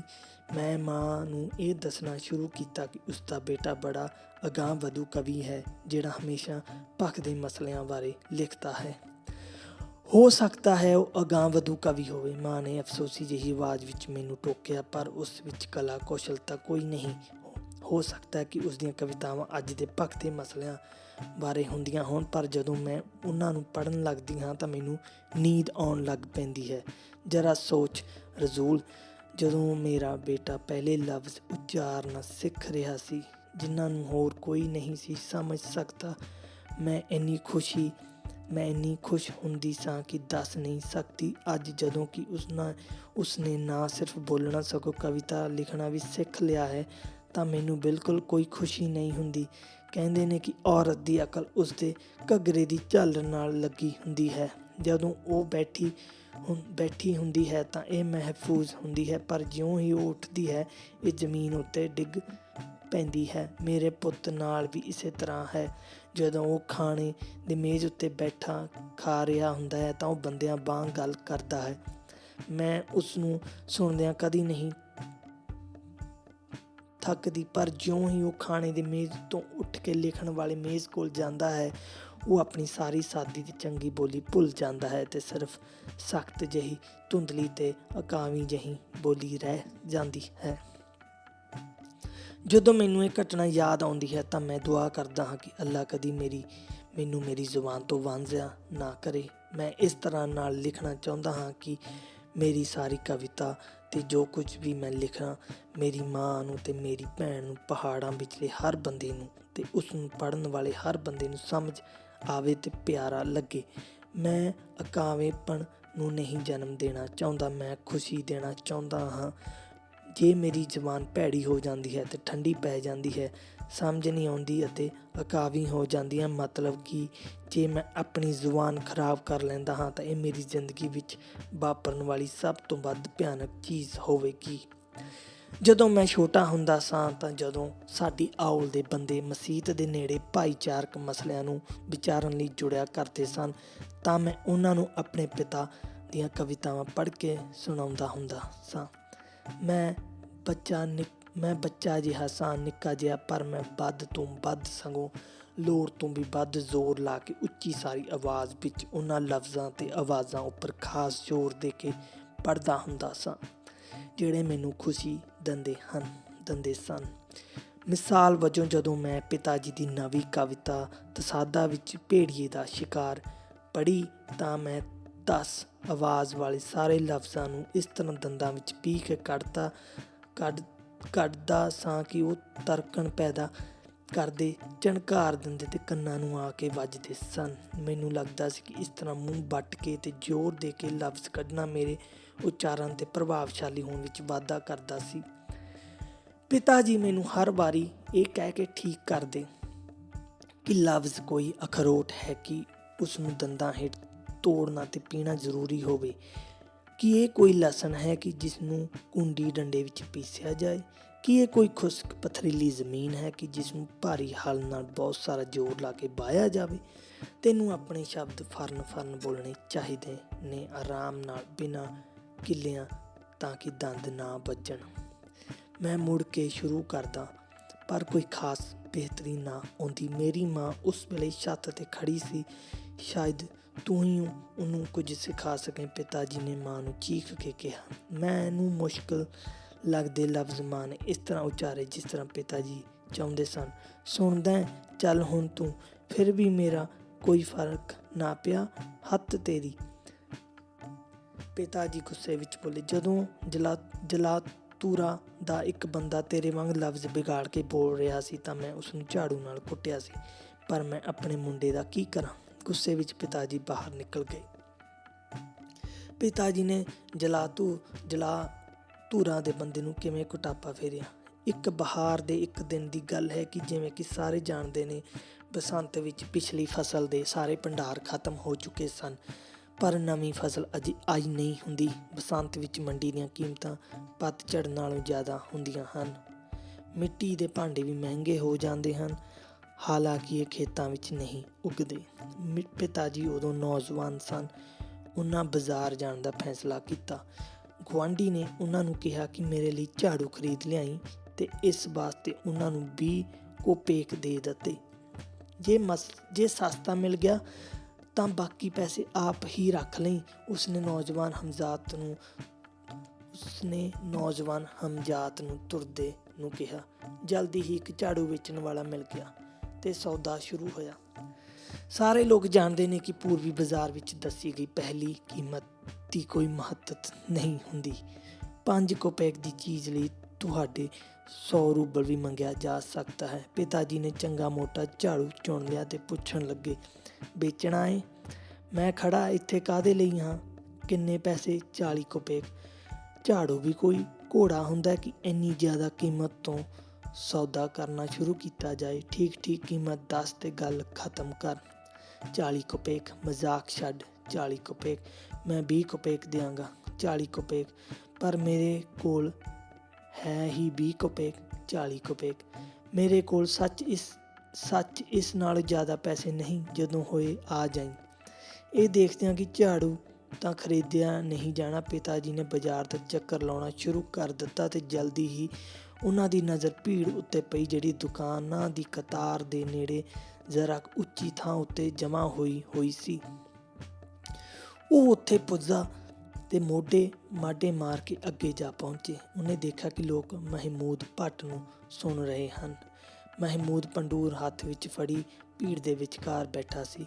ਕਦੀ ਉਹ ਤਾਰਾਂ ਨੂੰ ਟਣਕਾਉਣ ਲੱਗ ਜਾਂਦਾ, ਕਦੀ ਆਪਣੇ ਹੱਥ ਤਾਰਾਂ ਉੱਤੇ ਰੱਖ ਲੈਂਦਾ ਤੇ ਗਾਉਣਾ ਸ਼ੁਰੂ ਕਰ ਦਿੰਦਾ। ਸਾਰੇ ਸਾਹ ਰੋਕੀ ਉਸ ਨੂੰ ਸੁਣ ਰਹੇ ਸਨ, ਇੱਥੋਂ ਤੱਕ ਕਿ ਆਪਣੇ ਮੱਖੀਆਂ ਵਾਲੇ ਕੰਮ ਲਈ ਆਈ ਮੰਡੀ ਵਿੱਚ ਉੱਡਦੀ ਫਿਰਦੀ ਮੱਖੀ ਦੀ ਆਵਾਜ਼ ਵੀ ਸੁਣੀ ਜਾ ਸਕਦੀ ਸੀ। ਇੱਕ ਨੌਜਵਾਨ ਨੂੰ ਗਾਣੇ ਦੇ ਦੌਰਾਨ ਖੰਘ ਆ ਗਈ ਤਾਂ ਇੱਕ ਬਜ਼ੁਰਗ ਪਹਾੜੀਏ ਨੇ, ਜਿਹੜਾ ਖੰਘਣ ਵਾਲੇ ਦਾ ਪਿਓ ਲੱਗਦਾ ਸੀ, ਉਸ ਨੂੰ ਉਸੇ ਵੇਲੇ ਬਾਹਰ ਭੇਜ ਦਿੱਤਾ। ਇਹੋ ਜਿਹੀ ਚੁੱਪ ਵਿੱਚ ਜਦੋਂ ਮਹਿਮੂਦ ਦੇ ਗਾਣੇ ਤੋਂ ਸਿਵਾ ਇੱਕ ਆਵਾਜ਼ ਵੀ ਨਹੀਂ ਸੀ ਸੁਣਾਈ ਦਿੰਦੀ, ਜਲਾਧੂਰੀ ਦੇ ਇੱਕ ਬੰਦੇ ਨੇ ਆਪਣੇ ਨਾਲ ਦੇ ਨਾਲ ਗੱਲ ਕਰਨੀ ਸ਼ੁਰੂ ਕਰ ਦਿੱਤੀ। ਆਮ ਕਰਕੇ ਉਸਦੀ ਮਨਸ਼ਾ ਬੜੀ ਚੰਗੀ ਸੀ। ਨਾਲ ਦੇ ਬੰਦੇ ਨੂੰ ਅਵਾਰ ਬੋਲੀ ਦਾ ਇੱਕ ਲਫ਼ਜ਼ ਨਹੀਂ ਸੀ ਸਮਝ ਆਉਂਦਾ, ਇਸ ਲਈ ਜਲਾਧੂਰੀ ਦਾ ਬੰਦਾ ਉਹਨੂੰ ਲਫ਼ਜ਼ਾਂ ਦੇ ਅਰਥ ਕਰਕੇ ਦੱਸ ਰਿਹਾ ਸੀ। ਮੁਸੀਬਤ ਇਹ ਸੀ ਕਿ ਉਸਦੇ ਬੁੱਲ੍ਹਾਂ ਵਿੱਚੋਂ ਨਿਕਲੀ ਲਫ਼ਜ਼ਾਂ ਦੀ ਨਿਰੰਤਰ ਲੜੀ ਸੁਣਨ ਵਾਲਿਆਂ ਦਾ ਧਿਆਨ ਉਚਾਟ ਕਰਦੀ ਸੀ ਤੇ ਉਹਨਾਂ ਦੀ ਖੁਸ਼ੀ ਭੰਗ ਕਰਦੀ ਸੀ। ਨੌਜਵਾਨ ਹਮਜ਼ਾਤ, ਮੇਰੇ ਭਵਿੱਖ ਵਿੱਚ ਬਣਨ ਵਾਲੇ ਪਿਤਾ ਨੂੰ ਜਲਾਧੂਰ ਦੇ ਬੰਦੇ ਦੇ ਵਿਹਾਰ ਉੱਤੇ ਗੁੱਸਾ ਆ ਗਿਆ। ਉਸਨੇ ਉਸਦੀ ਬਾਂਹ ਖਿੱਚੀ ਪਰ ਕੋਈ ਫਾਇਦਾ ਨਾ ਹੋਇਆ। ਫਿਰ ਉਸਨੇ ਉਸਨੂੰ ਕੰਨ ਵਿੱਚ ਕਿਹਾ ਕਿ ਚੁੱਪ ਕਰ ਜਾ, ਪਰ ਉਸਨੇ ਕੋਈ ਧਿਆਨ ਨਾ ਦਿੱਤਾ। ਪਰੇਸ਼ਾਨੀ ਵਿੱਚ ਹਮਜ਼ਾਤ ਨੇ 4 ਚੁਫੇਰੇ ਨਜ਼ਰ ਮਾਰੀ ਤੇ ਦੇਖਿਆ ਕਿ ਝਾੜੂ ਵੇਚਣ ਵਾਲਾ ਵੀ ਗਾਣਾ ਸੁਣਨ ਲਈ ਕੋਲ ਆ ਗਿਆ ਹੈ। ਪਿਤਾ ਜੀ ਨੱਠਦੇ ਹੋਏ ਉਸ ਕੋਲ ਗਏ, ਉਸ ਕੋਲੋਂ ਸਭ ਤੋਂ ਵੱਡਾ ਝਾੜੂ ਫੜ ਲਿਆ ਤੇ ਉਸ ਨਾਲ ਜਲਾਧਾਰੂ ਦੇ ਅਸਹਿ ਬੰਦੇ ਨੂੰ ਕੁੱਟਣਾ ਸ਼ੁਰੂ ਕਰ ਦਿੱਤਾ। ਜਲਾਧੂਰਾ ਵਾਲਾ ਪਿੱਛੇ ਹਟਦਾ ਹੋਇਆ ਹਮਜ਼ਾਤ ਨੂੰ ਧਮਕੀਆਂ ਦਿੰਦਾ ਰਿਹਾ, ਪਰ ਮੇਰੇ ਪਿਤਾ ਨੂੰ ਇੰਨਾ ਗੁੱਸਾ ਚੜ੍ਹਿਆ ਹੋਇਆ ਸੀ ਕਿ ਉਹਨਾਂ ਨੇ ਉਸਦੀਆਂ ਧਮਕੀਆਂ ਨੂੰ ਸੁਣਿਆ ਤੱਕ ਨਾ ਤੇ ਆਖਰ ਗੀਤ ਸੁਣਨ ਵਿੱਚ ਵਿਘਨ ਪਾਉਣ ਵਾਲੇ ਨੂੰ ਉੱਥੋਂ ਨਠਾ ਦਿੱਤਾ। ਫਿਰ ਪਿਤਾ ਜੀ ਝਾੜੂਆਂ ਵਾਲੇ ਨੂੰ ਝਾੜੂ ਵਾਪਸ ਕਰਨ ਗਏ। ਰੱਖ ਲੈ ਹੁਣ ਇਹ ਤੂੰ, ਮੇਰੇ ਕੋਲ ਸਿਰਫ 20 ਕੋਪੇਕ ਨੇ ਤੇ ਤੂੰ 40 ਮੰਗਦਾ। ਜਾ ਐਵੇਂ ਲੈ ਜਾ, ਤੂੰ ਜੋ ਕੀਤਾ ਉਹ ਮੇਰੀਆਂ ਸਾਰੀਆਂ ਚੀਜ਼ਾਂ ਨਾਲੋਂ ਮਹਿੰਗਾ। ਅੱਜ ਦੁਨੀਆ ਵਿੱਚ ਬੜੇ ਨੇ ਜਿਹੜੇ ਜਲਾਧੂਰਾ ਦੇ ਬੰਦੇ ਵਾਂਗ ਲੋਕਾਂ ਦੇ ਗੀਤ ਮਾਨਣ ਵਿੱਚ ਵਿਘਨ ਪਾਉਂਦੇ ਨੇ। ਉਹਨਾਂ ਦੀ ਗਿਣਤੀ ਵੱਧ ਗਈ ਹੈ, ਪਰ ਅਫਸੋਸ ਦੀ ਗੱਲ ਇਹ ਹੈ ਕਿ ਨਾ ਹੀ ਉਹਨਾਂ ਨੂੰ ਕੁਟਾਪਾ ਚਾੜ੍ਹਨ ਦੀ ਕੋਈ ਝਾੜੂ ਹੈ ਤੇ ਨਾ ਹੀ ਉਸ ਝਾੜੂ ਨੂੰ ਵਰਤਣ ਵਾਲਾ ਕੋਈ ਬੰਦਾ। ਪਹਾੜਾਂ ਵਿੱਚ ਚੰਗੀ ਤਰ੍ਹਾਂ ਕਹੇ ਗਏ ਢੁਕਵੇਂ ਤੇ ਟਿਕਵੇਂ ਲਫ਼ਜ਼ ਬਾਰੇ ਕਹਿੰਦੇ ਨੇ, ਇਹ ਚੰਗੇ ਕਾਠੀ ਪਏ ਘੋੜੇ ਦੇ ਬਰਾਬਰ ਹੈ। ਆਪਣੀ ਨੋਟਬੁੱਕ ਵਿੱਚੋਂ ਅਲੀ ਅਲੀਏਵ ਮਖਾਚਕਲਾ ਵਿੱਚ ਉਸੇ ਘਰ ਵਿੱਚ ਰਹਿੰਦਾ ਹੈ ਜਿਸ ਵਿੱਚ ਮੈਂ ਰਹਿੰਦਾ ਹਾਂ। ਉਹ ਬੜੀ ਸੋਹਣੀ ਕੁਸ਼ਤੀ ਕਰਦਾ ਹੈ। 4 ਵਾਰੀ ਸੰਸਾਰ ਚੈਂਪੀਅਨ ਰਹਿ ਚੁੱਕਾ ਹੈ। ਇੱਕ ਵਾਰੀ ਇਸਤੰਬੂਲ ਸ਼ਹਿਰ ਵਿੱਚ ਉਸਦਾ ਮੁਕਾਬਲਾ ਇੱਕ ਬੜੇ ਤਗੜੇ ਤੁਰਕ ਪਹਿਲਵਾਨ ਨਾਲ ਹੋ ਗਿਆ। ਉਸਦਾ ਵਿਰੋਧੀ ਤਗੜੇ ਤੇ ਪੈਂਤੜੇਬਾਜ਼ ਪਹਿਲਵਾਨ ਸੀ, ਪਰ ਅਲੀ ਨੇ, ਜਿਹੜਾ ਸ਼ਾਂਤ ਤੇ ਦਲੇਰ ਸੀ, ਬੜੀ ਸੌਖੀ ਤਰ੍ਹਾਂ ਉਸਦੀ ਪਿੱਠ ਲਾ ਦਿੱਤੀ। ਜਦੋਂ ਤੁਰਕ ਉੱਠ ਕੇ ਖੜਾ ਹੋਇਆ ਤਾਂ ਉਸਨੇ ਇੱਕ ਗਾਲ ਬੁੜਬੁੜਾਈ, ਜਿਹੜੀ ਦਾਗਿਸਤਾਨ ਵਿੱਚ ਆਮ ਹੈ। ਇਸਤਾਂਬੁਲ ਵਿੱਚ ਅਵਾਰ ਬੋਲੀ ਜਾਂਦੀ ਸੁਣ ਕੇ ਅਲੀ ਬੜਾ ਹੈਰਾਨ ਹੋਇਆ, ਪਰ ਤੁਰਕ ਹੋਣ ਵੀ ਜ਼ਿਆਦਾ ਹੈਰਾਨ ਹੋਇਆ ਜਦੋਂ ਜੈਤੂ ਨੇ ਵੀ ਉਸਨੂੰ ਅਵਾਰ ਬੋਲੀ ਵਿੱਚ ਕਿਹਾ, ਨਾਰਾਜ਼ ਕਿਉਂ ਹੁੰਦਾ ਹੈ ਮੇਰੇ ਹਮਵਤਨ, ਖੇਡ ਤਾਂ ਆਖਰ ਖੇਡ ਹੀ ਹੁੰਦੀ ਹੈ। ਸਭ ਤੋਂ ਜ਼ਿਆਦਾ ਹੈਰਾਨੀ ਰੈਫਰੀਆਂ ਨੂੰ, ਜੱਜਾਂ ਨੂੰ ਤੇ ਜਮ੍ਹਾਂ ਹੋਈ ਭੀੜ ਨੂੰ ਹੋਈ ਜਦੋਂ ਉਹਨਾਂ ਨੇ ਦੇਖਿਆ ਕਿ ਦੋਵੇਂ ਵਿਰੋਧੀ ਇੱਕ ਦੂਜੇ ਨੂੰ ਜੱਫੀ ਪਾਉਣ ਲਈ ਇਸ ਤਰ੍ਹਾਂ ਦੌੜੇ ਜਿਵੇਂ ਚਿਰਾਂ ਵਿਛੜੇ ਭਰਾ ਹੋਣ।